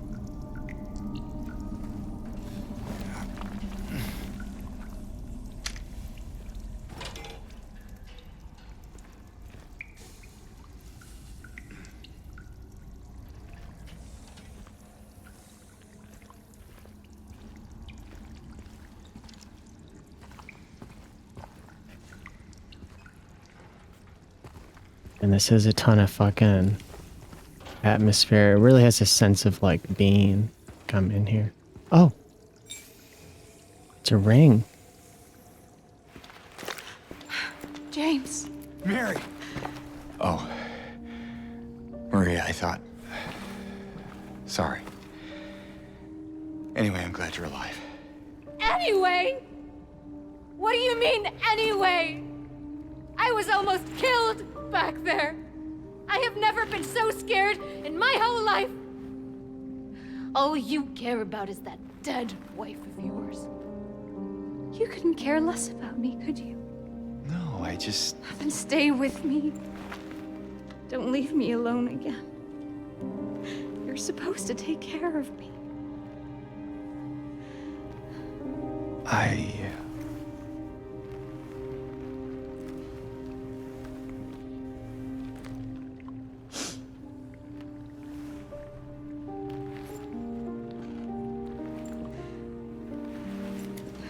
So what about Laura?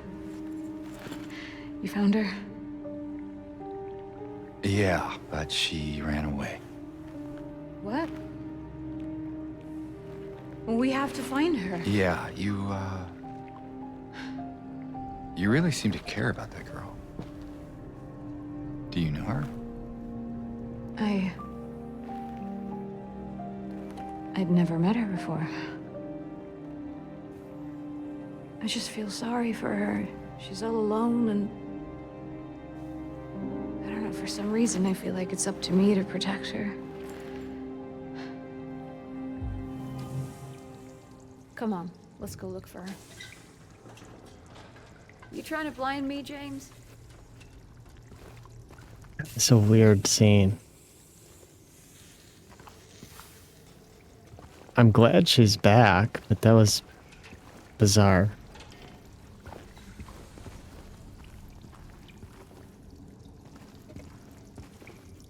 Listen to this sound design. I mentioned it in my last video, maybe a couple. I really like the idea of a game, kind of like this here, maybe even a Silent Hill game, where you have a companion character. Maybe it's not constantly, maybe it's on and off. Kind of like The Last of Us. The Last of Us did that to some extent with Joel and Ellie. But maybe, you know, like you're both adults. Maybe even it's like your girlfriend or something, or your boyfriend or whatever. And I like the idea of like back and forth throughout the game in different areas or levels. You play as each character like separately, but also together from time to time.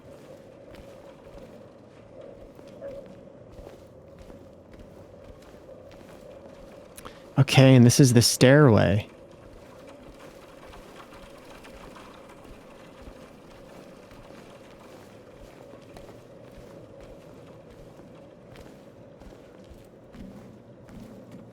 Guess we're not getting up there.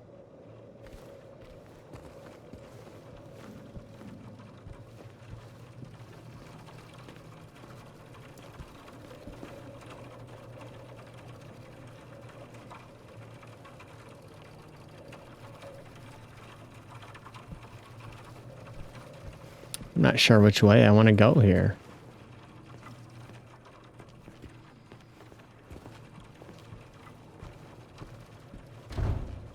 Okay. Guess we have to go this way.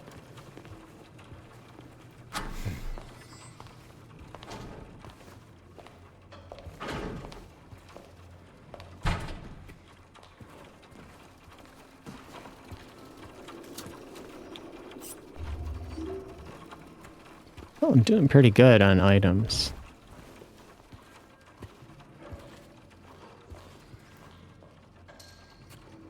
Ugh.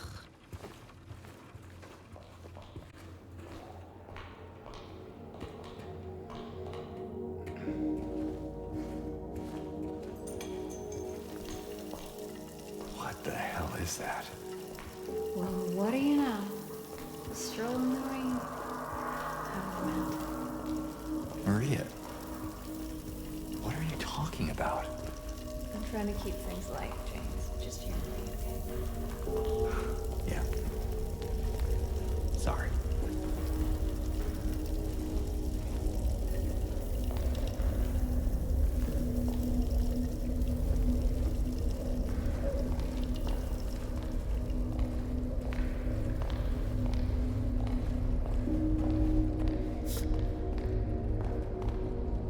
They mustn't know.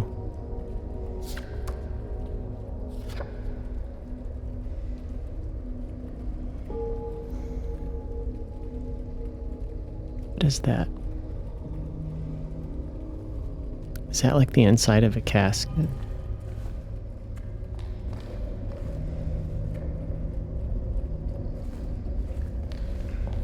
So this is the pool. But now it's like a fucking bottomless abyss.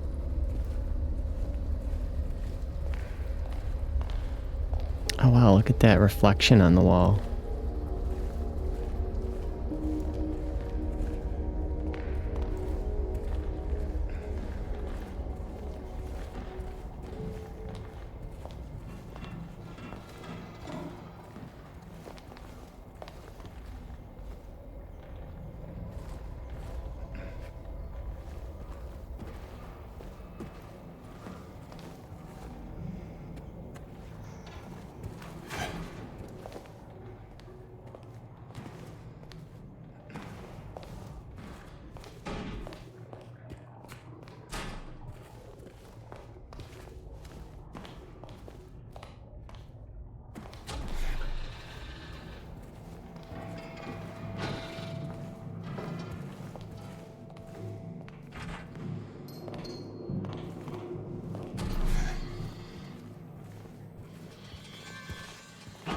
Is that what I think it is?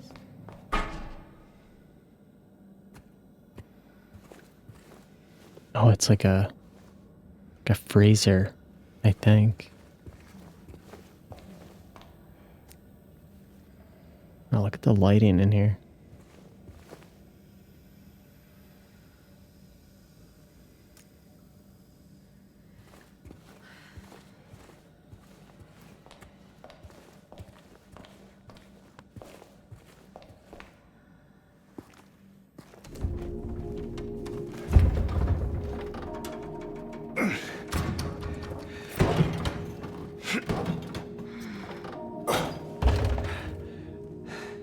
Having trouble there? Yeah. You think you could give me a hand? Me? You're supposed to be the big man around here. How's a little girl like me supposed to help? Fine.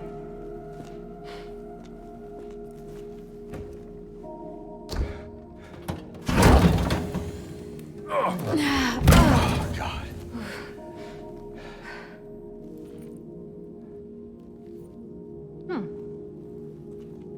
What's this?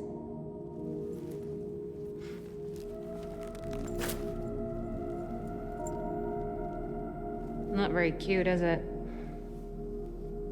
Here, why don't you take it? Thanks.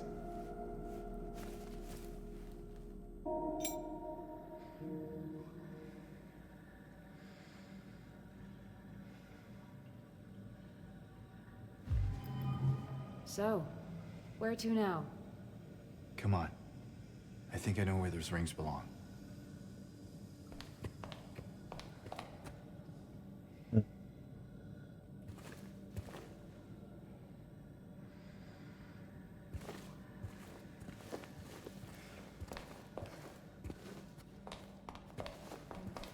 There's actually a lot of help there. It's another wheelchair with like one of those racks for an IV.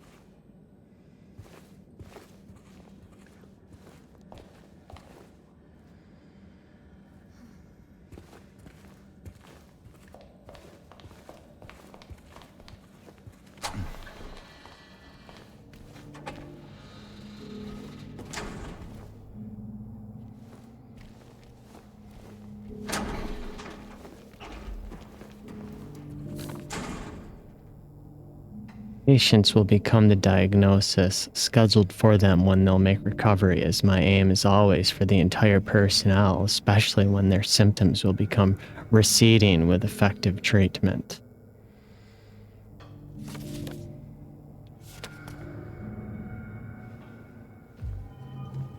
Might want to check yourself in, Doc.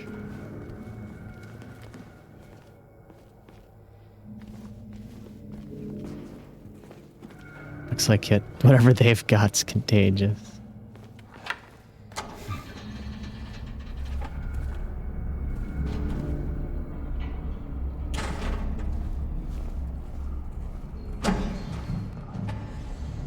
Oh.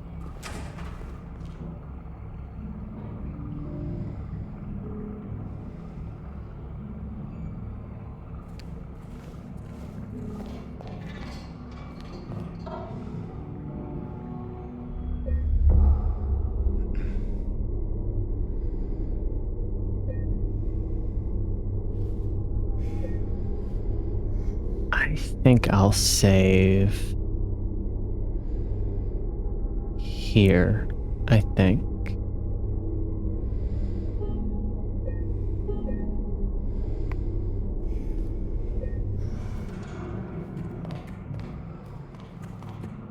Oops.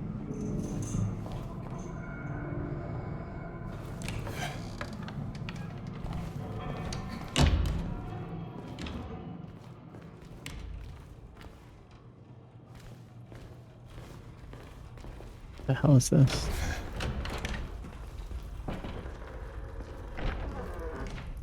Oh, so I fell down here, right?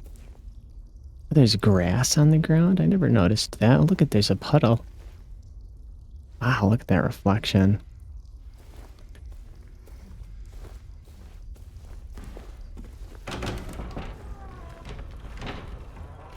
Well, where the hell do I fucking go? I don't remember how I get back up.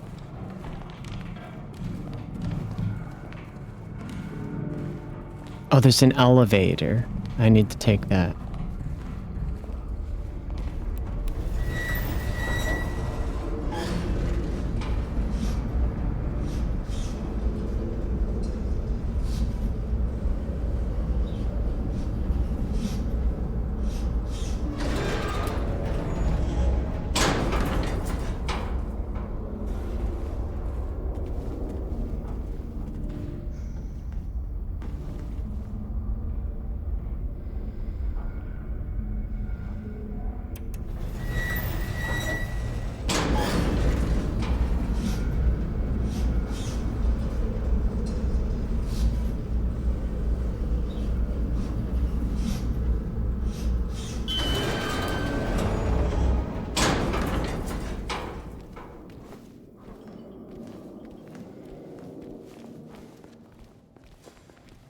What is that?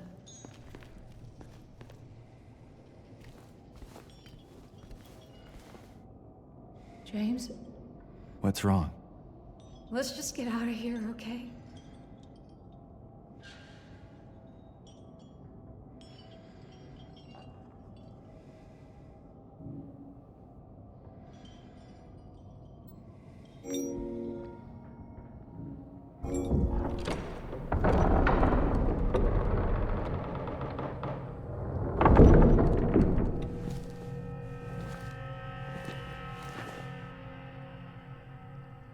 What's wrong? I thought you wanted to get out of here. I know. It's just... something doesn't feel right. Come on. It's gonna be fine.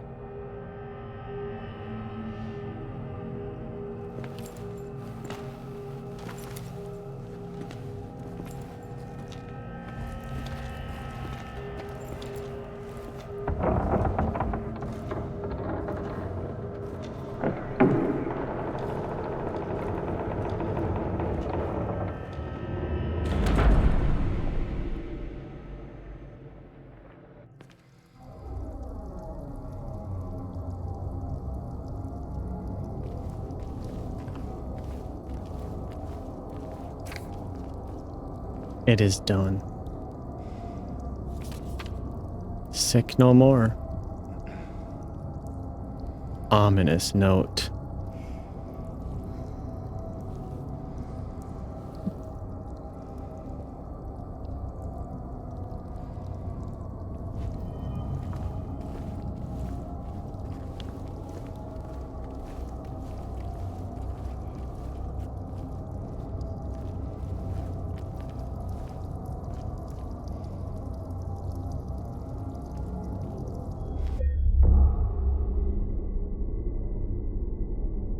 Okay, let me see here.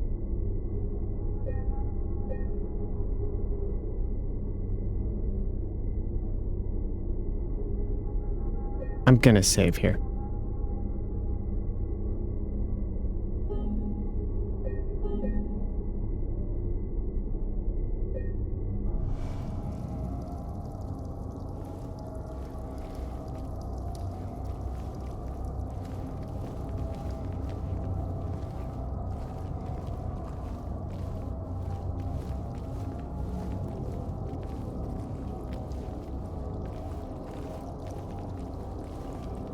Yeah, which way do I go?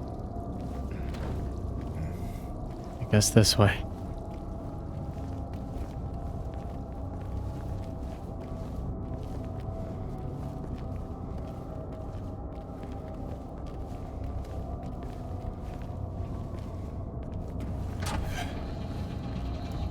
Well, I think we might get out of here in this video.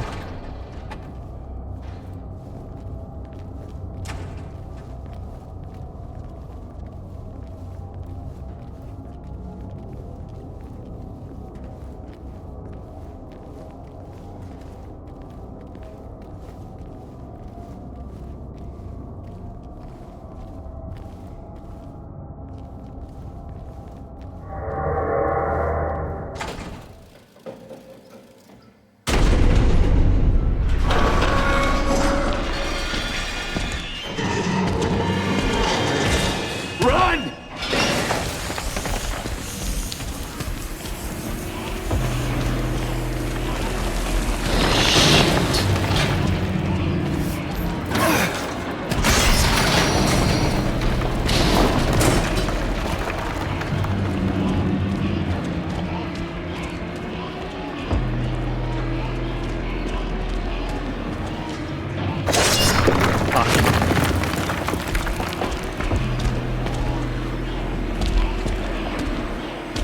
There! An elevator!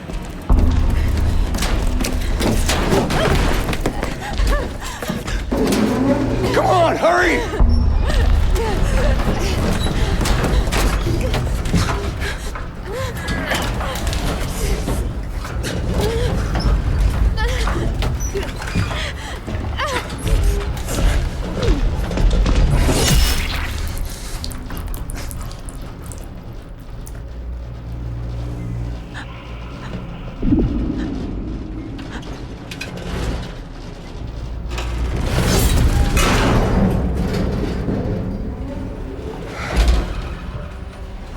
Nice going, James. Fucking ran in there to save your own ass.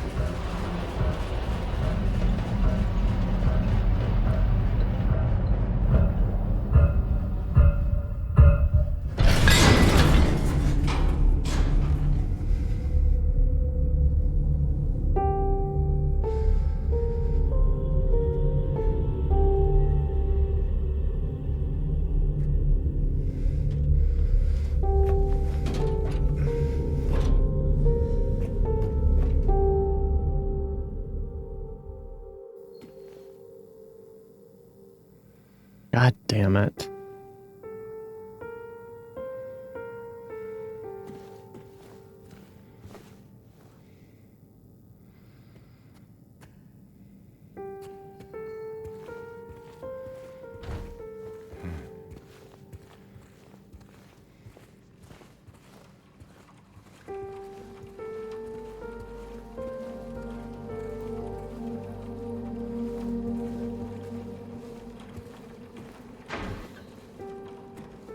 Just kind of froze there for a sec.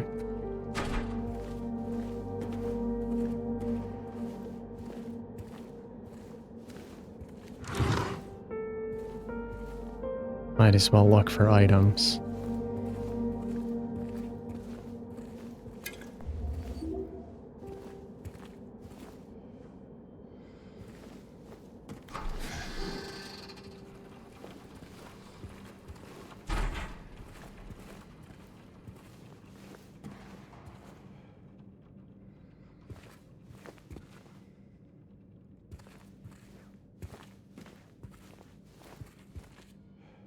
Man, this place really looks like shit. Like they don't even want us sitting in a fucking chair. There's like fucking wire and shit over the chairs.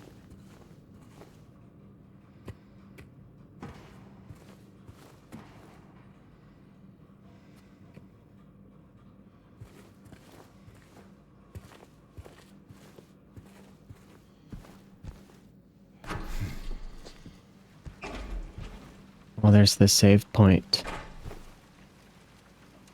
With the, this is where the window was open. And there was a breeze and a tree.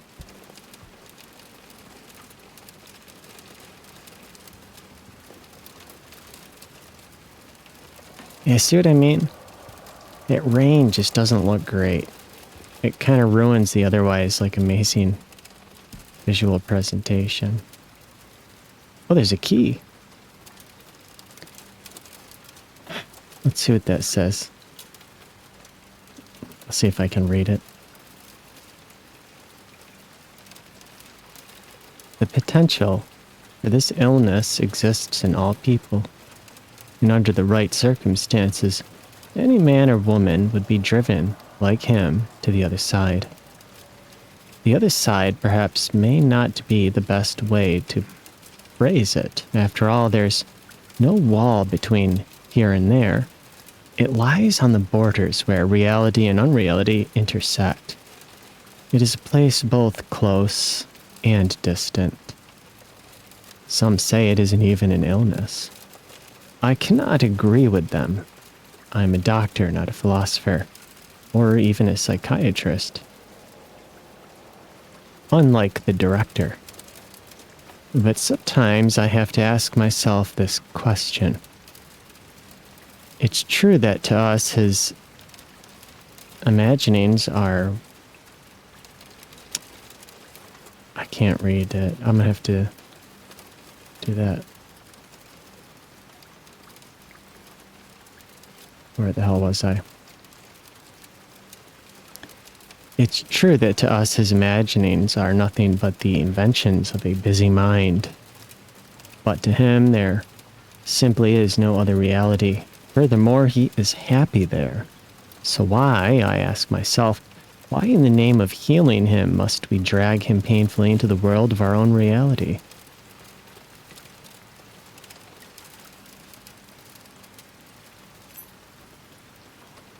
Hospital entrance key.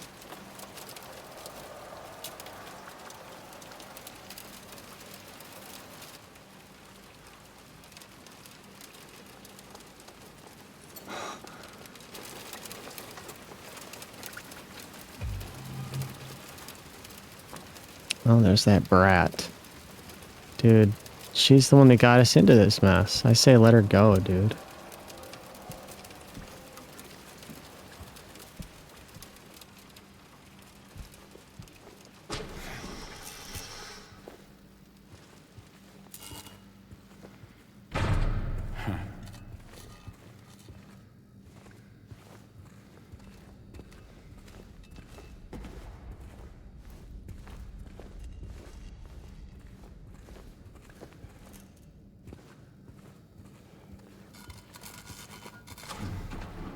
I'm wondering if I should save here. I want to make sure I have a spot to come in and take some screenshots for my thumbnail, and I'm not sure exactly where I want to do it. I'd like to do it before we lost Maria. Let's take a look.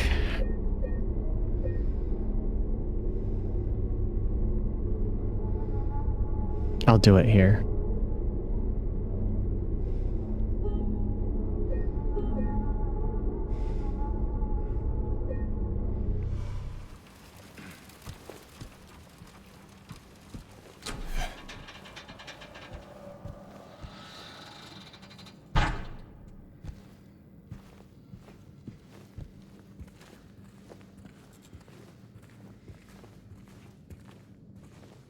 Alright, well, it's time to get out of here. I was hoping to get out of here in this video. And it looks like we've done so.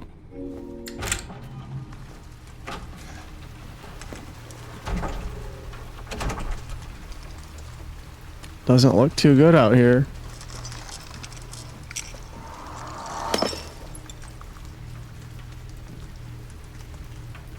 It's not good. Definitely doesn't look like things improved here. After all that shit we went through. It looks kind of like we brought that nightmare with us.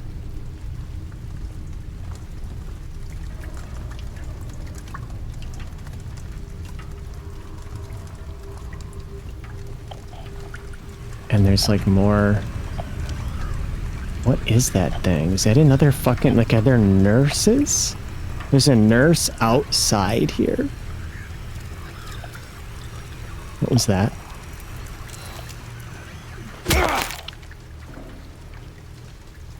I'm gonna have to be careful out here.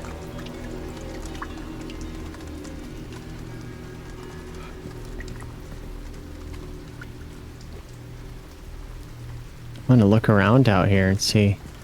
Because I'll bet you there's some items. I will say the lighting and reflections and shit out here looks really good.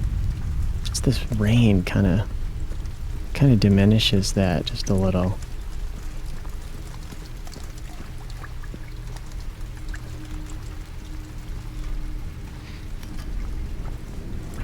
Oh, I see you.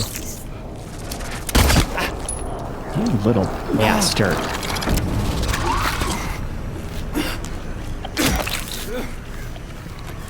Come get it. You little son of a bitch. You little son of a bitch.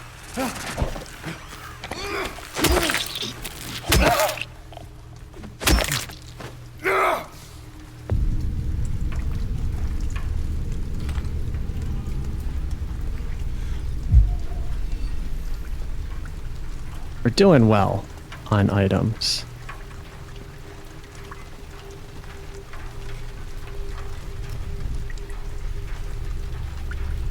Wow. I feel like the lighting and reflections out here just put to shame what I saw on the PS5.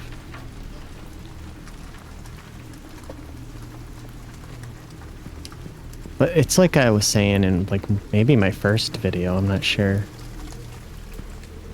For a base level, like baseline, what was that? For like a baseline PS5,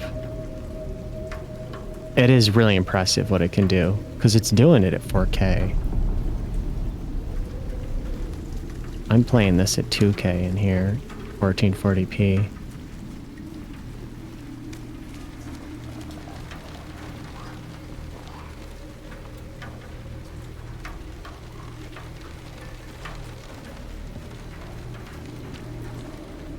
And it eventually what I'd love to get some days. Like honestly, like right here, sitting in front of the monitor. Hold on. Let me deal with this bitch.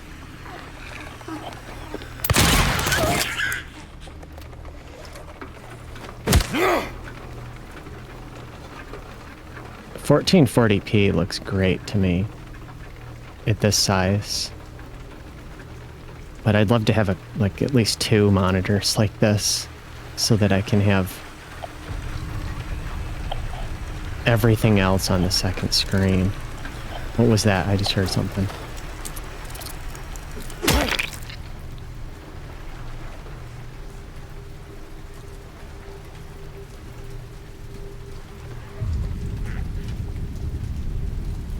Okay, here's a door. You little bastard!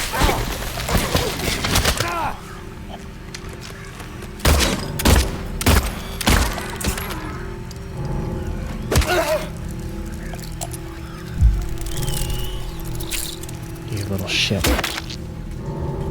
You little shit. Man, these guys. It's pretty bad out here. Like, you come out of that fucking nightmare in that hospital.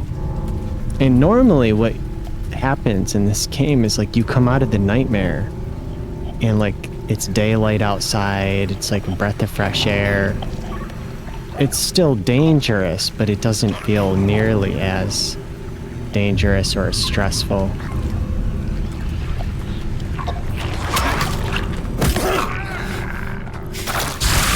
Like this time,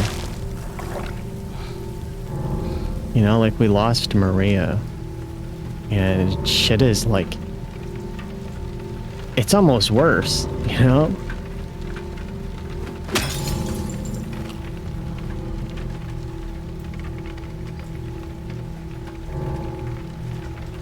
You can tell James has been through some shit, because what he's going through here would just wreck a normal person. They wouldn't be able to keep going like he is. They'd be done. He's obviously gone through so much shit in his life already.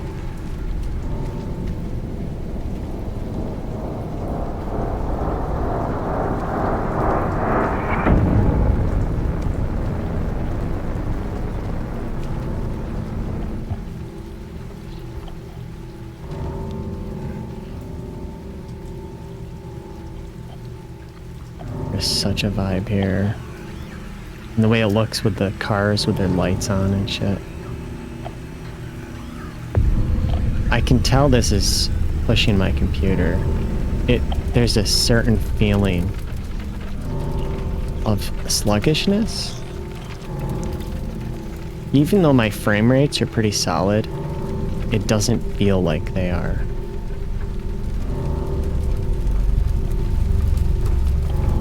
It's weird how in some games you can really perceive that.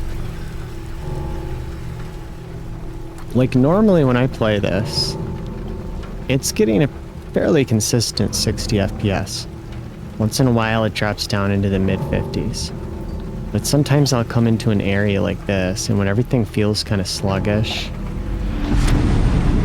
Jesus, it's some sound design.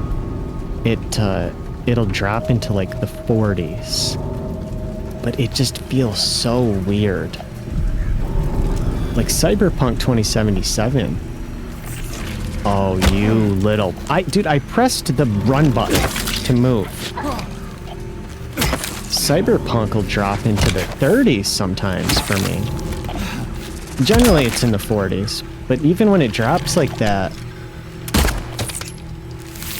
it does not feel sluggish at all. It feels smooth and fluid the whole fucking time. I don't know what it is about this engine. Oh, I see you.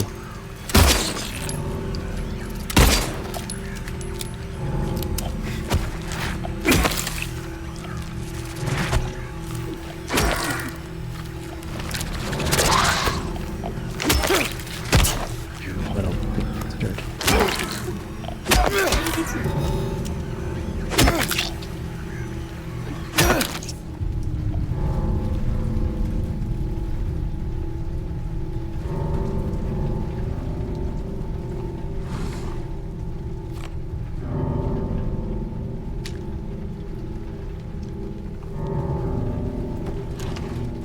Oh yeah. There we go. I feel like that makes it worth coming in here. Get some more shotgun shells. How are we doing on that?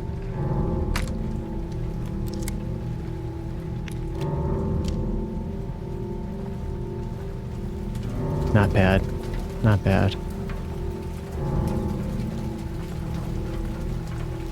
Let's see if we can find like another save point or something. And then we'll probably stop it there. We got through the fucking hospital. That's the important thing.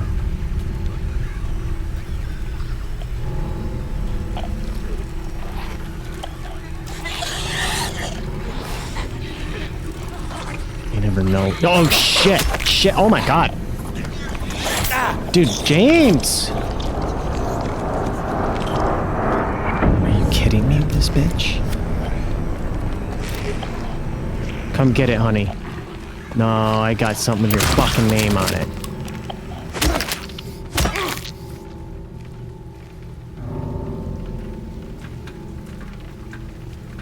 Damn.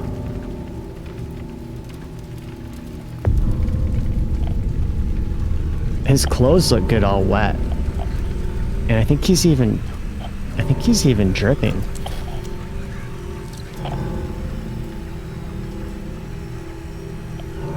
I saw a bug in here. Where is it? Where's that fucking bug? Last thing I need is to, like, get, like,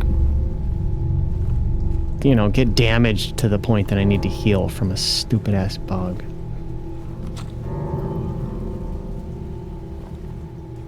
Nice. You notice, like, we're in a room. We're in a small room. Man, listen to that.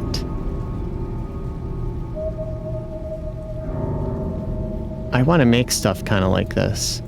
But when you're, like, locked in, working on creating shit like this for hours, man, it starts to wear you out. I'm in this small room, right? And I can hardly see. Look at the field of view around his flashlight. It gets worse the like farther in this game you go. If I remember correctly, and I mean, we'll see what you know. Why is he not dodging when I press that damn button? Shoot this thing. Get this out of my face.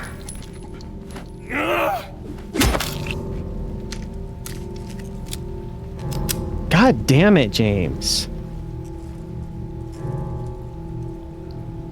I want to say when you get farther in this game, if I'm remembering it right, and we'll see what it looks like on PC, you get to areas where even with your light, like the cone, like the light cone is like as big around as, I don't know, like a fucking silver dollar or something. Like, it's so fucking small, you can barely see shit.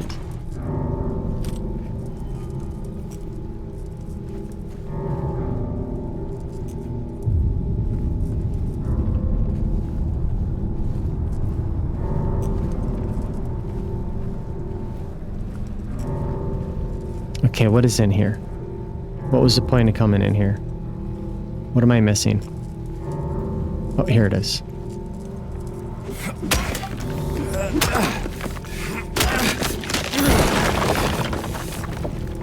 Oh, is that a save point? Shit.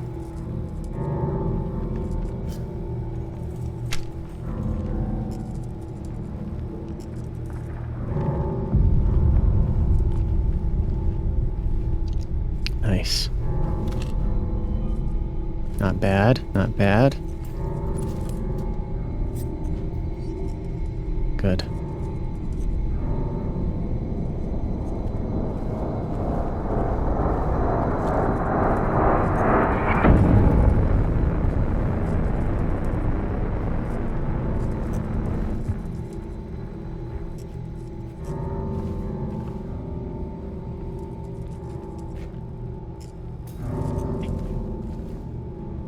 Okay.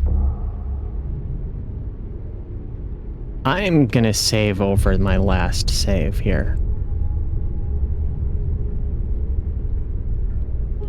Yeah.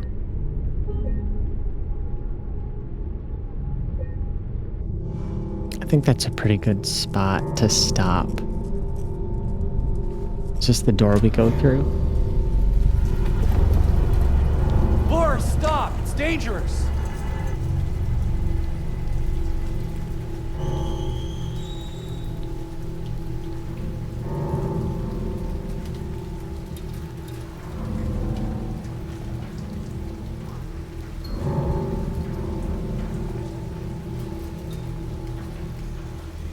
Oh, I see you.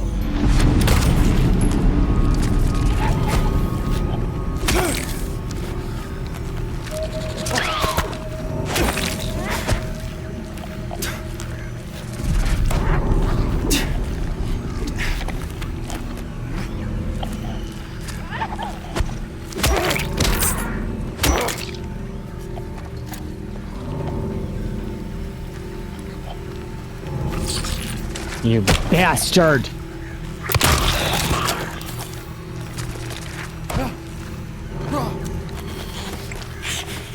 Shit.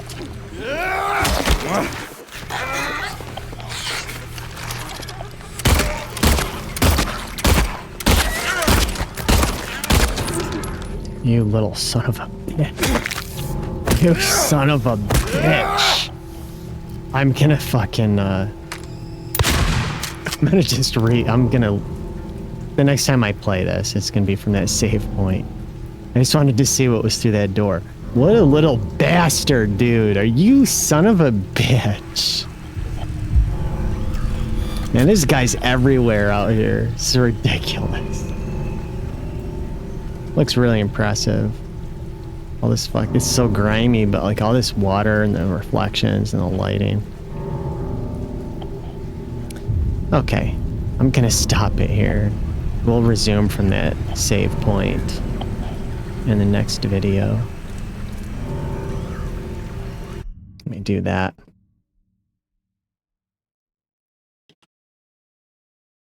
See if I can get my screen to come up. Okay, it's not coming up. What the hell? Okay.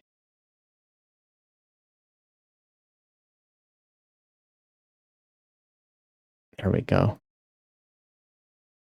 I've got these clips in my hair because it was like all wet and I wanted to keep it from drying flat to my head because it always looks nasty. Okay. Well, at least we got through that fucking hospital. I was so like not looking forward to that when I started this. Yeah, especially because we start off with that fucking boss battle. God, dude, I was saying it in the beginning.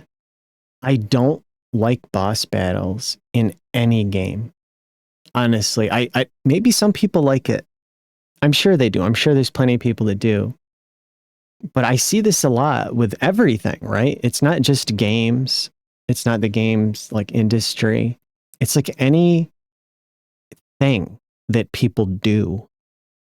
They copy each other. They find something that seemed to work at one point in time and they just copy it. And like you think back when games were first being created, they were super simple, right? It was shit like Pong or Space Invaders. But at some point, and there were no bosses. There were no bosses, right? You're playing this, you know, Tetris, things like that. You're playing this kind of digital puzzle-y kind of thing for, I don't know, a few years. And then the arcade started to come about. And I think, I'm just guessing here, right? I'm not a historian on kids' toys. Essentially, it's kind of what it is. But from my observation, it seems like it was sort of developed, these like the idea of getting to the end of a level or a stage, just because that's how the limitations of the technology, that's how they did it. And you'd get to the end of this so-called stage and there'd be some kind of challenge that was really difficult, that ramped things way up. And it was essentially a gate to prevent progress. But technically, you could get through it. But it was really designed to stop your progress. And the reason is because you paid money to play arcade games. You had to put a quarter. Maybe back in the day it was like a fucking nickel or a dime. To be honest, I remember going to the arcades in the 80s. When I was a little kid, my dad would bring me to the arcade once in a while. And I'd look around and I was just a little kid, dude. I was probably like 5, maybe 6. I feel like I was really small. I feel like I was like 5 or 6, maybe even 4. I feel like I was really little. And I remember looking around and being like kind of in awe. Like I didn't even know like what to play. There's just so many cabinets and flashing lights and it was loud in there. It was really loud. And every once in a while, you know, you'd get over to a corner somewhere in the arcade where there weren't a lot of people. Those machines weren't as popular anymore or something. And it would be a little quieter there. It was a little bit quieter. You had some space around you. No one was like interfering. No one was in your personal space. And I liked being in those little spots. And one of the games I used to play was Centipede, because Centipede was not as popular as some of the new stuff. And in my mind, it was cheap, like maybe like 10 cents or something. I feel like it was really cheap. And that was another reason why I would play it. And it was a neat kind of game. It was kind of reminiscent of a puzzle game. You know, like this Centipede thing would come down the screen and I think you shot at it and it would break pieces of it off until it got smaller and smaller. And eventually I think you'd destroy it and then go to the next level, if I'm remembering it correctly. But eventually you start getting these games where to keep people putting money in and to prevent them from getting too good at it, they would put these gates at the end of every stage, or sometimes in the middle of stages too, where you'd fight a boss or a sub boss or a mini boss and then a more difficult end level boss. And really that shit was designed just to like force you to fucking die and then have to get out your fucking quarter to go put a couple dollar bills in the machine that would give you tokens or quarters. And then if you wanted to keep playing, you'd have to throw your money in that machine. That's all it was designed for. It wasn't there because it was fucking fun.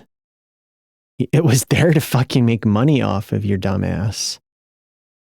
And the games were different back then due to like limitations with technology and just due to like, that's what somebody somewhere, some company came up with.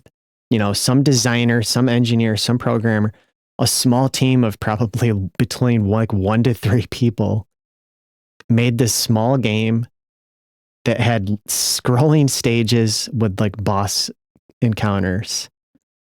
And it was probably thought of as like, hey, this is clever. This will keep people engaged and it'll make us a lot more money.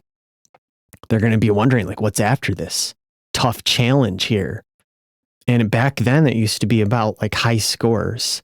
That was when you look at people now that play games for trophies, it's kind of like a carryover of people that used to play games for scores. You'd go to the arcade and you'd get a score when you played any of the games. There was always a score counter. And like me, I didn't give 2 fucks about the score. I just wanted to like play X-Men or Ninja Turtles or Aliens. I didn't care about the fucking score. I just wanted to see the levels and play it. But you'd get those people that were like all about getting the score and they were trying to get their name. So fucking pathetic. They were trying to get their name up on the scoreboard so that when you went to the arcade, it's like, yeah, I'm up there. Look at me. I'm number 1. I made the list. You didn't, loser. I'm so much better than you. It was those people. Those same kind of shithead people still exist. They still, these people, most people are like that. It's so fucking disgusting and pathetic. And they still are like that. It's just kind of like morphed a little bit. But it's carried over from those days and that way of creating games. They still put the fucking boss encounters in games because they don't know what else to do. That's the thing. Nobody has any good ideas. people are only good at copying other people. It's very rare that someone comes along in the world that is like they're doing something completely new and innovative and it like clicks with people. Because that's the other thing. When some people try to do something new and innovative, there's all this fucking backlash. It's not just like the thing that I'm used to. And it's like, this because you're dumb. It's because you're a dumb fuck, dude. You don't have good taste. You don't like to try new things. You just eat the same flavor. You drink the same flavor all the time. It's because you're a loser. I'm being kind of funny, but at the same time, it's kind of, it's reality. People don't like difference. They don't like things to change. They don't like difference. They don't like that. And so when people do come around and they try to make something new and different, everyone shits all over it until that newer different thing. Like, it's weird. Like, it has to catch on with a certain, like if a certain person that a large group of people respect the opinion of is like, actually, this is really good. They're like, yeah, you know what it is? That's all it takes. It's either it takes someone that a large group of people, for whatever reason, have a lot of respect for. They probably don't even really know why that they feel like that. It's probably because they're famous. That's how people are. Or if it's like, if a company has an extremely aggressive and well done like marketing campaign that works because it's kind of a dice roll, you know, there's psychology obviously in there. I think a lot of marketing people, they probably have psychologists that work in the office or something, but there's some of that mixed in, but it's also kind of a dice roll. It's never guaranteed that their marketing campaign will be successful. But when they market shit really hard and aggressive, it often will pay off for them. And eventually they're able to manipulate large groups of people to like believe their bullshit and think something's amazing and think it's good and feel like it matters or it's special or it's worth their time and money. And a lot of times they pull that off by making them believe that it's famous or popular with a huge group of people. And then suddenly, once people see the number, all they have to do is see like, oh, that has 1 million views or 1 million followers or 1 million likes or whatever it is. They suddenly feel like this is important. This matters. And that's like literally all. I was thinking about this the other day. Like if you could just manipulate numbers at this point in time, that's all you'd have to do is manipulate numbers on like, for example, on YouTube. Like I don't get any views on my content. I get like 1. I guarantee you if I had like the tool, if I had a tool where I could just go on my computer and type like 5 million views on my video, people would suddenly be checking it out because they would take it seriously all of a sudden, even if it was garbage. Really, because a lot of the stuff that has a lot of views is garbage. It's like trash tier filth, and it's shameful. I was kind of complaining about, I'm just going to go on here for a minute. I was kind of complaining about that in the video I tried to do before this that I deleted because I got stuck and then I died at the boss and I angrily shut it off. But in the beginning of that video, I had just recently, like maybe an hour previously, I was on YouTube because I got something to eat. Oftentimes when I eat something, I need something to stimulate me so I'm not just staring at the wall or something while I eat. And I put YouTube on to see like, is there anything interesting here? And I got caught in like scrolling, looking for something and feeling sick to my stomach. I felt sick and kind of angry and disgusted because I see so much of this like filth on there that you hear a lot of, it's like this with all sorts of content, media, companies, whatever the hell it is. There's a lot of people that will come out and complain about something. Like, for example, Microsoft, right? They're evil and there's people boycotting them And I've complained about them. I'm not like some fucking fanboy Microsoft. The only thing in Microsoft product I have is Windows. I don't have anything else. I have some old Xbox games from like 25 years ago, a handful. But like, I'm not a big Microsoft fan or anything. And I don't like big companies. And I think oftentimes a lot of the people that work in them are kind of evil. And they've been corrupted. That's the thing about human beings. They're easily corrupted and swayed and manipulated. They're weak. People are weak and pathetic. And they will act on various urges and impulses to try and better whatever it is about themselves they want to better, whether that's like a feeling of like success, large amounts of wealth, power, greed. People are generally 99.99999% of the time extremely selfish and easily swayed and manipulated. And they're weak.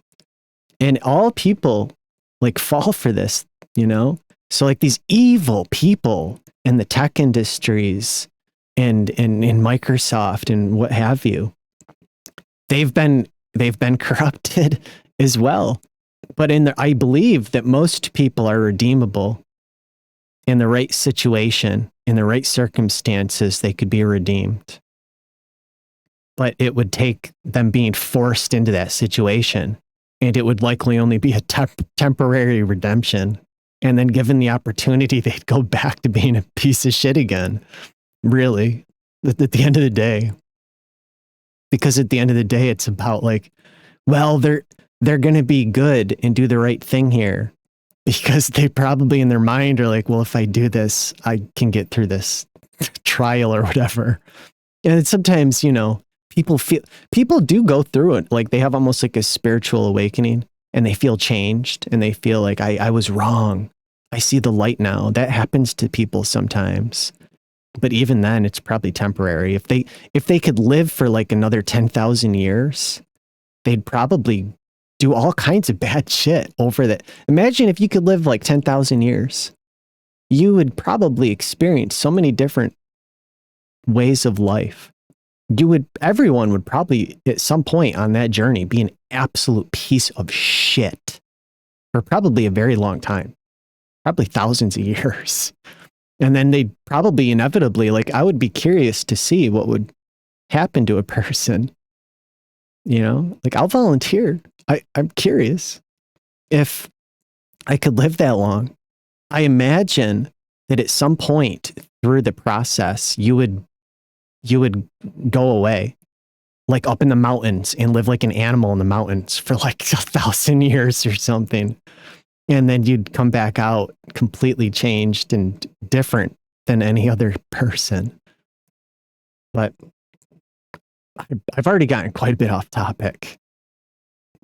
There was a point I was going to make about like companies like Microsoft and like all of this sort of backlash, and they're so evil and these people are garbage. And like I said, I've also have those feelings and those thoughts from time to time. But you think about like the kinds of evil, like corporate garbage. I would never work for a place like that and be a slave to a company like that. And then you look at the shit that like I see on YouTube from content creators. And it's like, it's not much better, dude. You might as well be working for some company like Microsoft, because that's the kind of scumbag shit you're doing on your channel.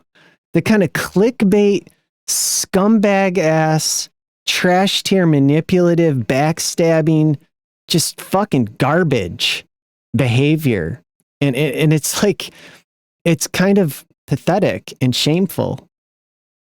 I was listening to a podcast.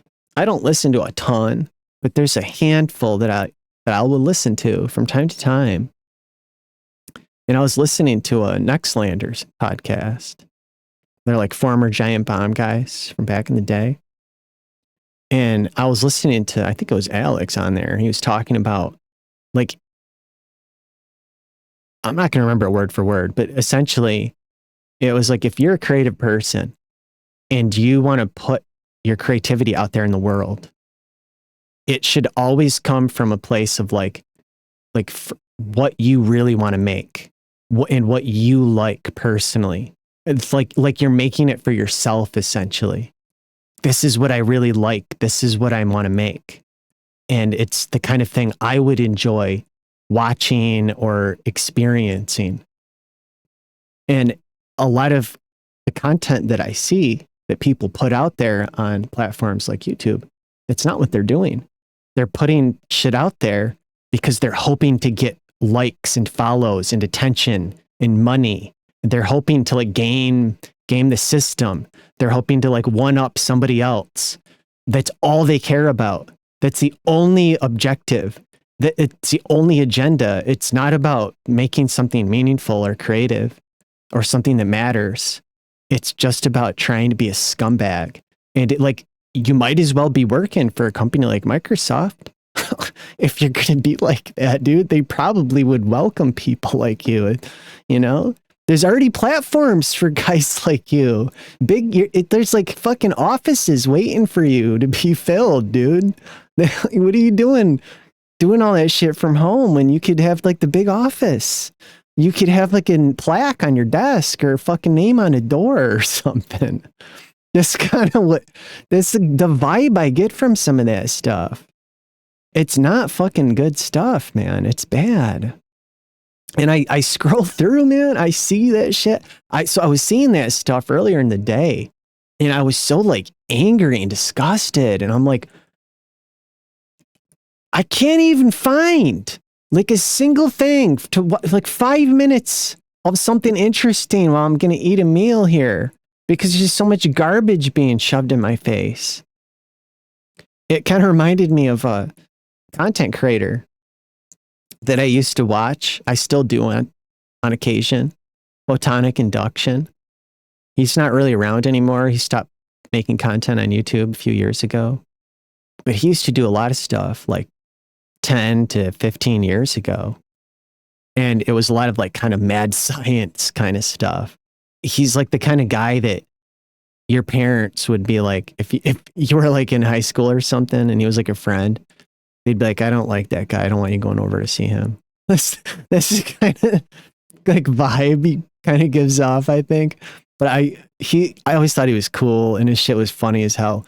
And he had this video where he had a TV, like an old school CRT, and he had it sitting on his floor. It was on. There was like a show, like a program on it. And he was like, it's the same old shit. 99 channels of shit. It's all fucking shit. Every fucking channel.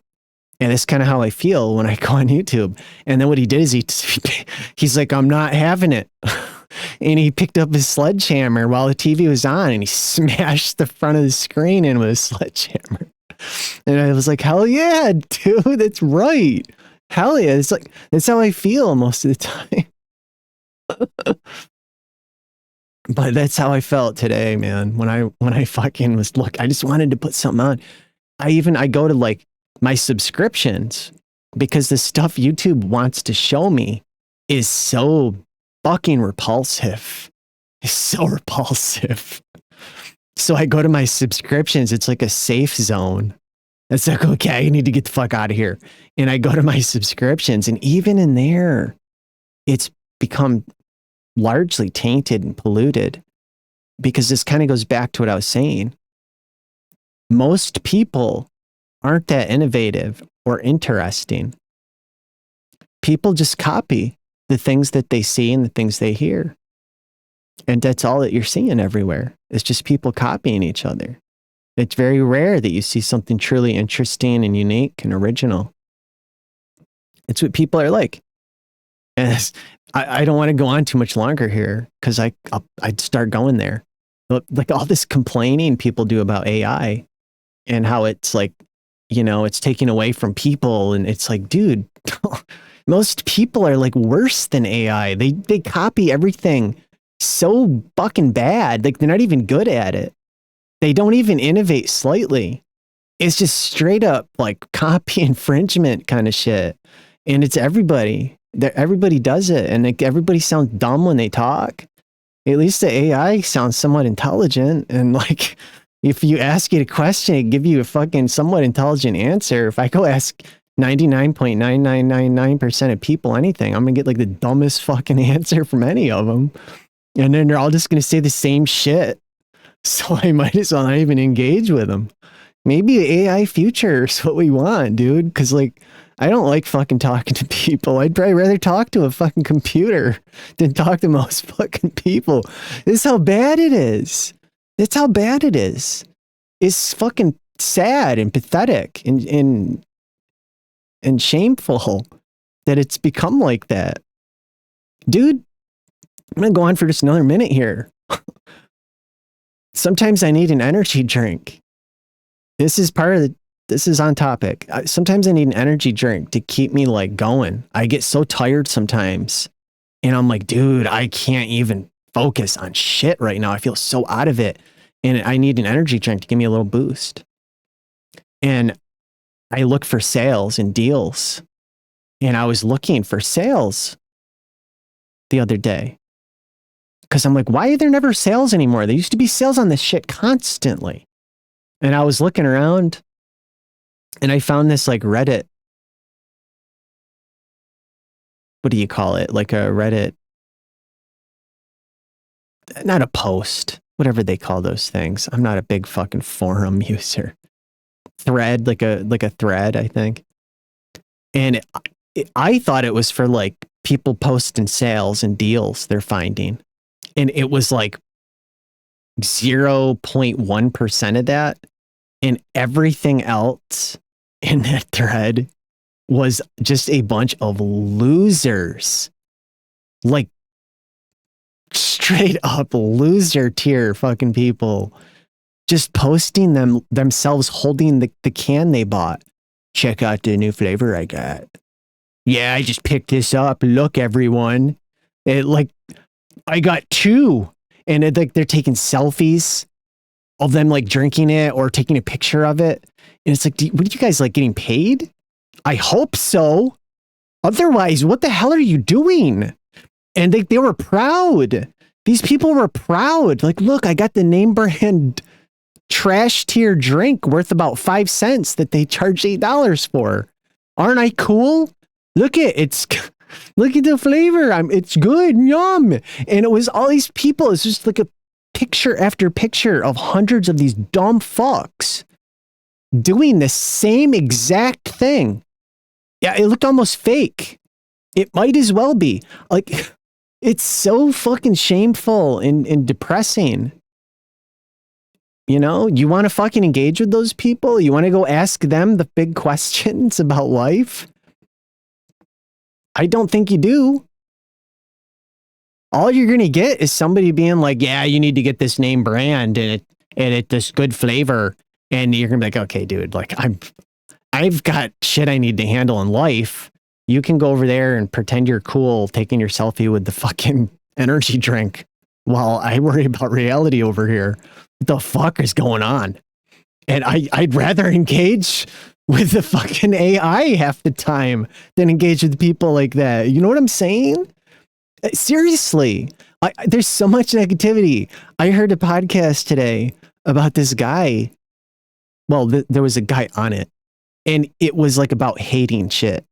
And he was like just going off on what trash AI is, what dog shit piece of like, I mean, this is the kind of words he was using, like shit, trash tier piece of shit garbage that some of these executives are at Microsoft. He's a piece of fucking shit. I fucking hate that guy. That kind of language, which I can get on board with sometimes. Really, but I'm trying to be better. And it's like, yeah, I used to feel very strongly like this, but I'm telling you, I would almost rather half the time just sit here and ask an AI a question at this point in time with the way the world's going than to go ask like the energy drink people on Reddit a question. I'd rather engage with the AI at this point. It's becoming that fucked up. And like I was saying, I'm trying to keep it back at the original topic here. But like there's there's like very little innovation. People are still just copying that same fucking design philosophy from 40 or 50 years ago that started to come into existence because of arcades. Like we don't need to do that anymore. We can try something else. I don't play Silent Hill for boss battles. I don't play Silent Hill to get in a boss encounter and look for a weak point on the enemy and then blow all my resources trying to hit the weak point while it makes a bunch of like cheap shots on me. And then you fucking lose anyway because it was designed like that. It was designed to like trick you into blowing all your fucking ammo and using all your health items. And then at the end, it's like, yeah, you didn't even need to shoot it. Like we don't need that kind of shit in our games anymore. I can't think of a game that I've played that hasn't had boss encounters. When a game does come out and it's not full of bosses, people call it like a walking simulator or they complain about it. They've become conditioned, you know? They're conditioned. Wasn't there an episode of The Office? I think it was called The Office, where, you know what? I don't even remember the characters' names. I don't remember their names. But that one guy, Dwight, he was being conditioned to like put his hand out and ask for like a piece of candy or something whenever he heard like a Windows icon sound or something along those lines. Some kind of sound on the computer would, and he was being manipulated to start to like to create that pattern recognition. And then every time he heard the sound, he'd like put his hand out for like a piece of candy or gum or something. And then one day, the guy that was doing it to him, James, I don't remember his fucking name. It doesn't matter. He didn't do it to see what would happen. He didn't give him the candy. And like Dwight put his hand out and he's like, "What are you doing, dude?" He's like, "Oh, I don't know. That's weird." He conditioned him. Like people have become conditioned to like expect this shit. They expect the boss encounter. They expect that stuff. And if it's not there, they're like, "Where is it?" And then they go online and they do trash fucking game. I can't even believe it. There's no bosses. And it's like, dude, I am ready for that. Please stop. Enough with the boss encounters. I can't stand them. They ruin good games. They do. One of the reasons why I play games is for the feeling of being in that world.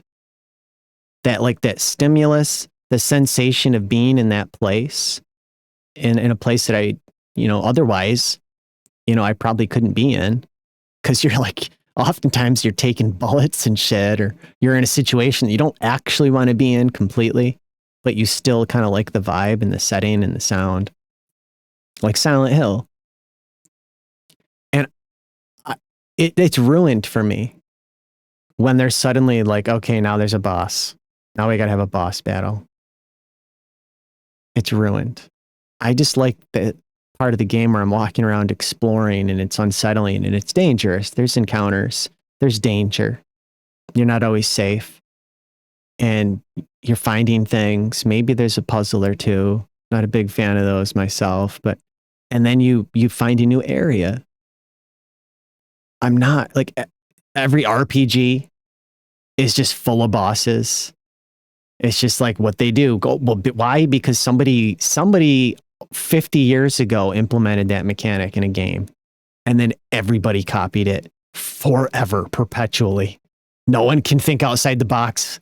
They're just copying this same fucking photocopying it forever with barely any kind of innovation, or like they're not iterating on it. It's just like, well, the graphics are a little better, or they overcomplicate it so you don't even want to play it anymore.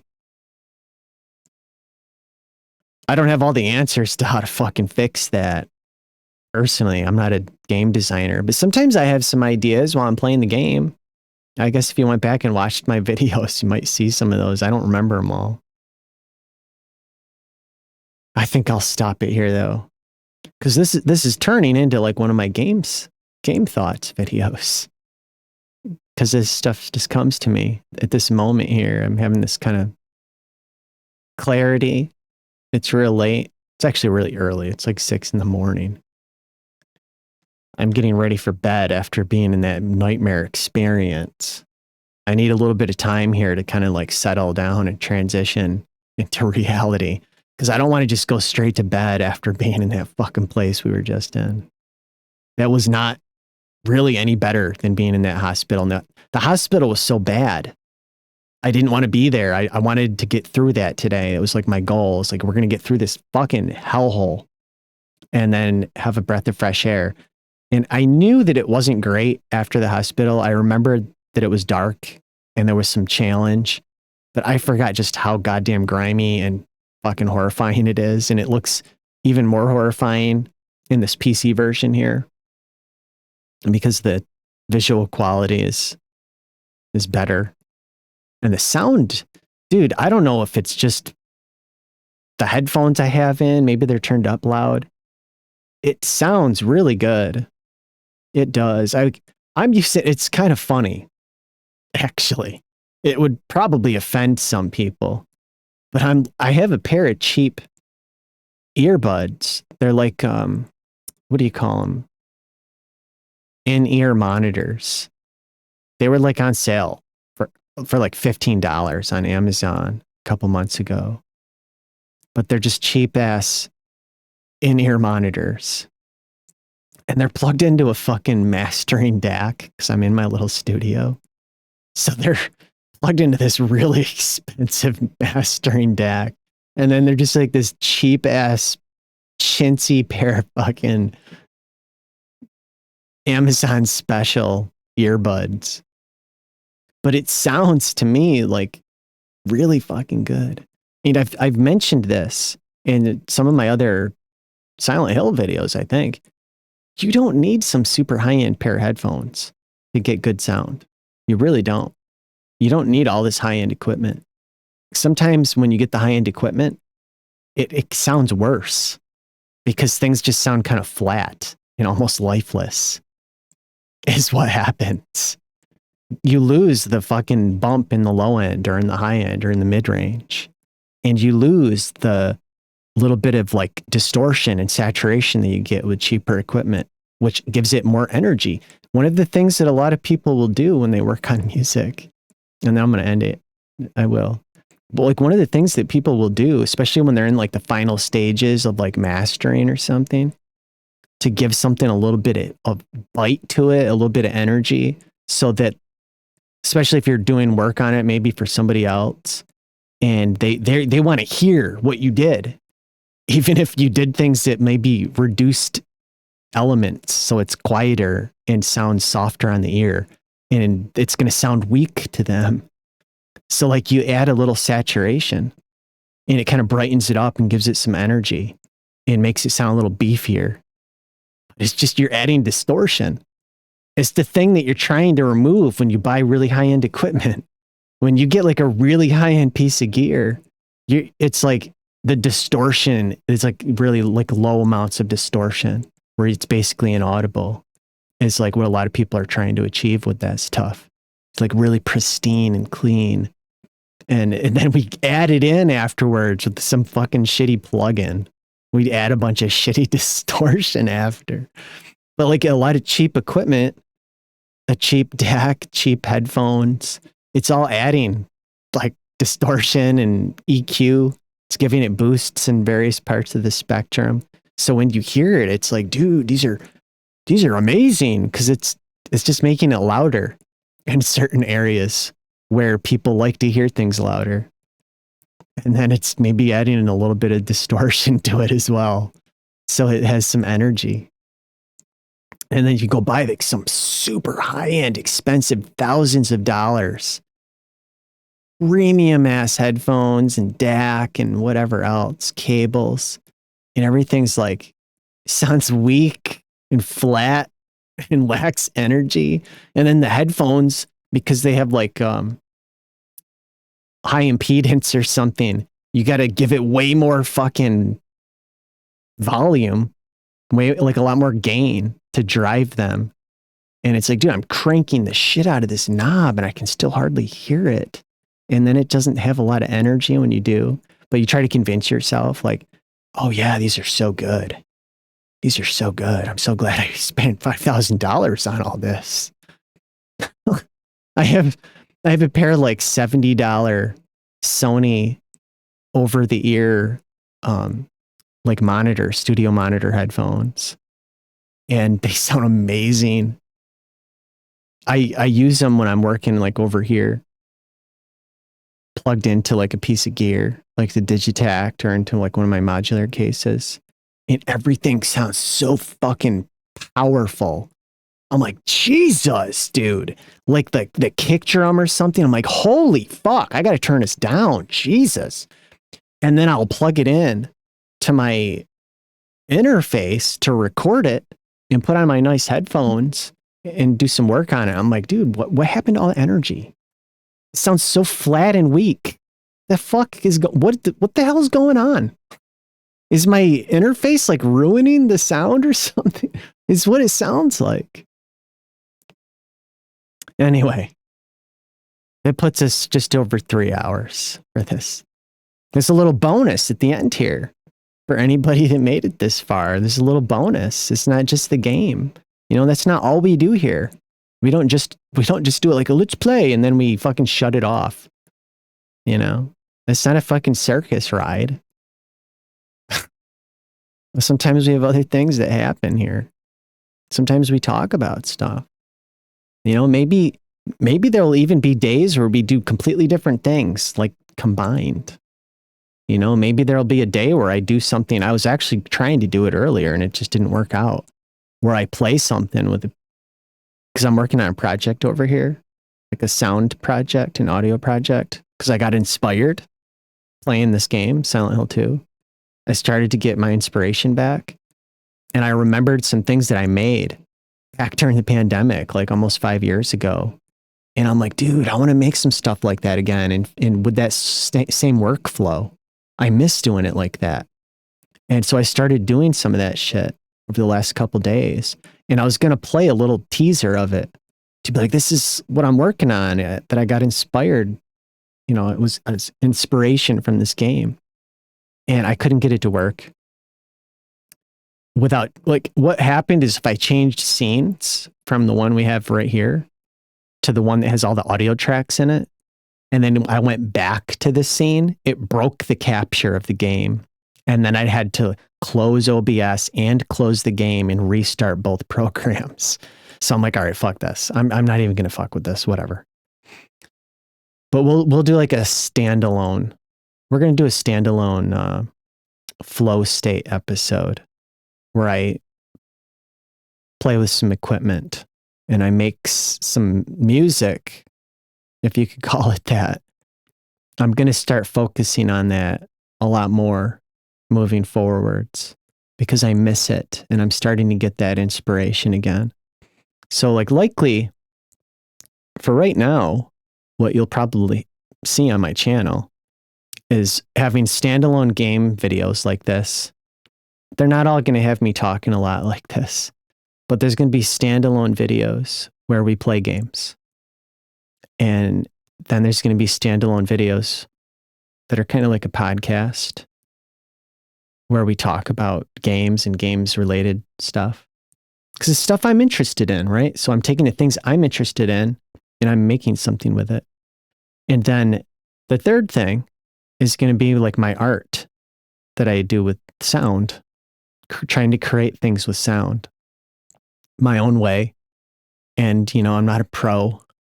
I'm not some high level pro, and I'm not a teacher.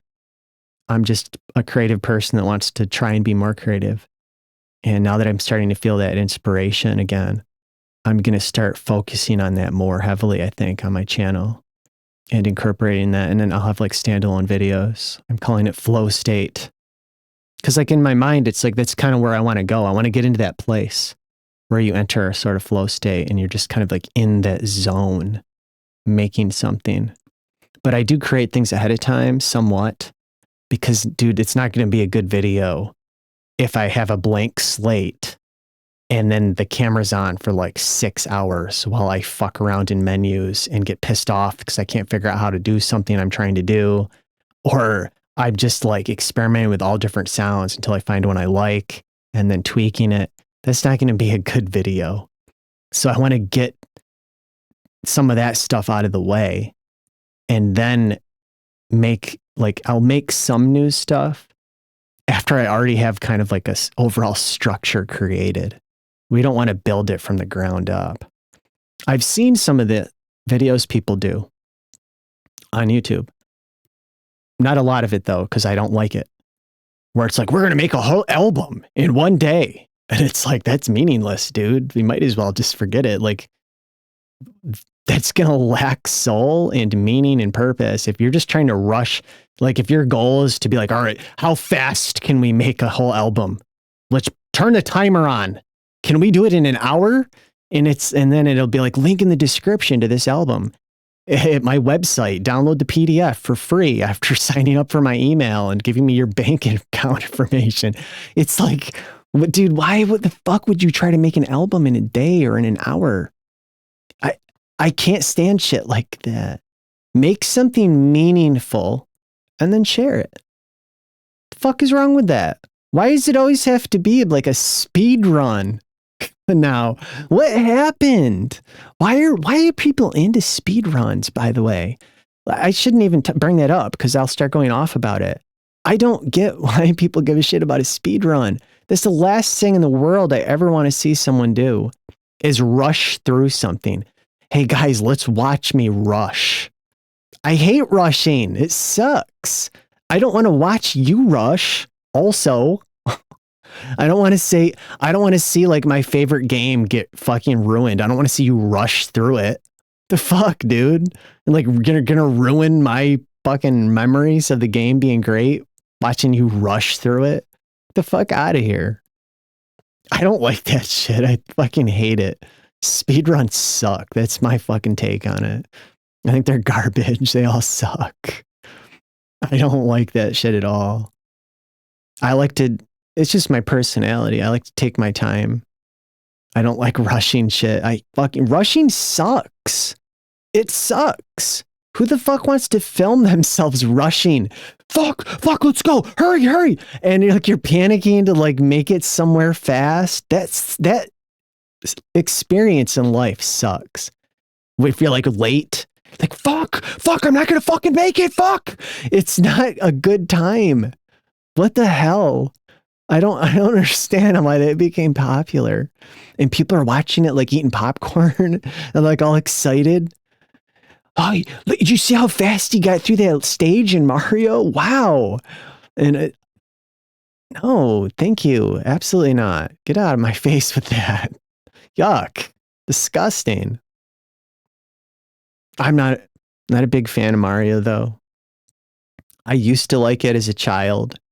In recent years, when I play it, I'm like, I'm bored with this. I don't want to play this. I'm not into this anymore. I was into this in the 80s on the NES. It was novel and interesting back then, but not anymore. Things have changed over time. So I think that'll be a good spot to end it right here. And we'll do this again soon. Silent Hill Part 7, I guess it'll be. Because I think this is Part 6, if I'm not mistaken. So until then, goodbye.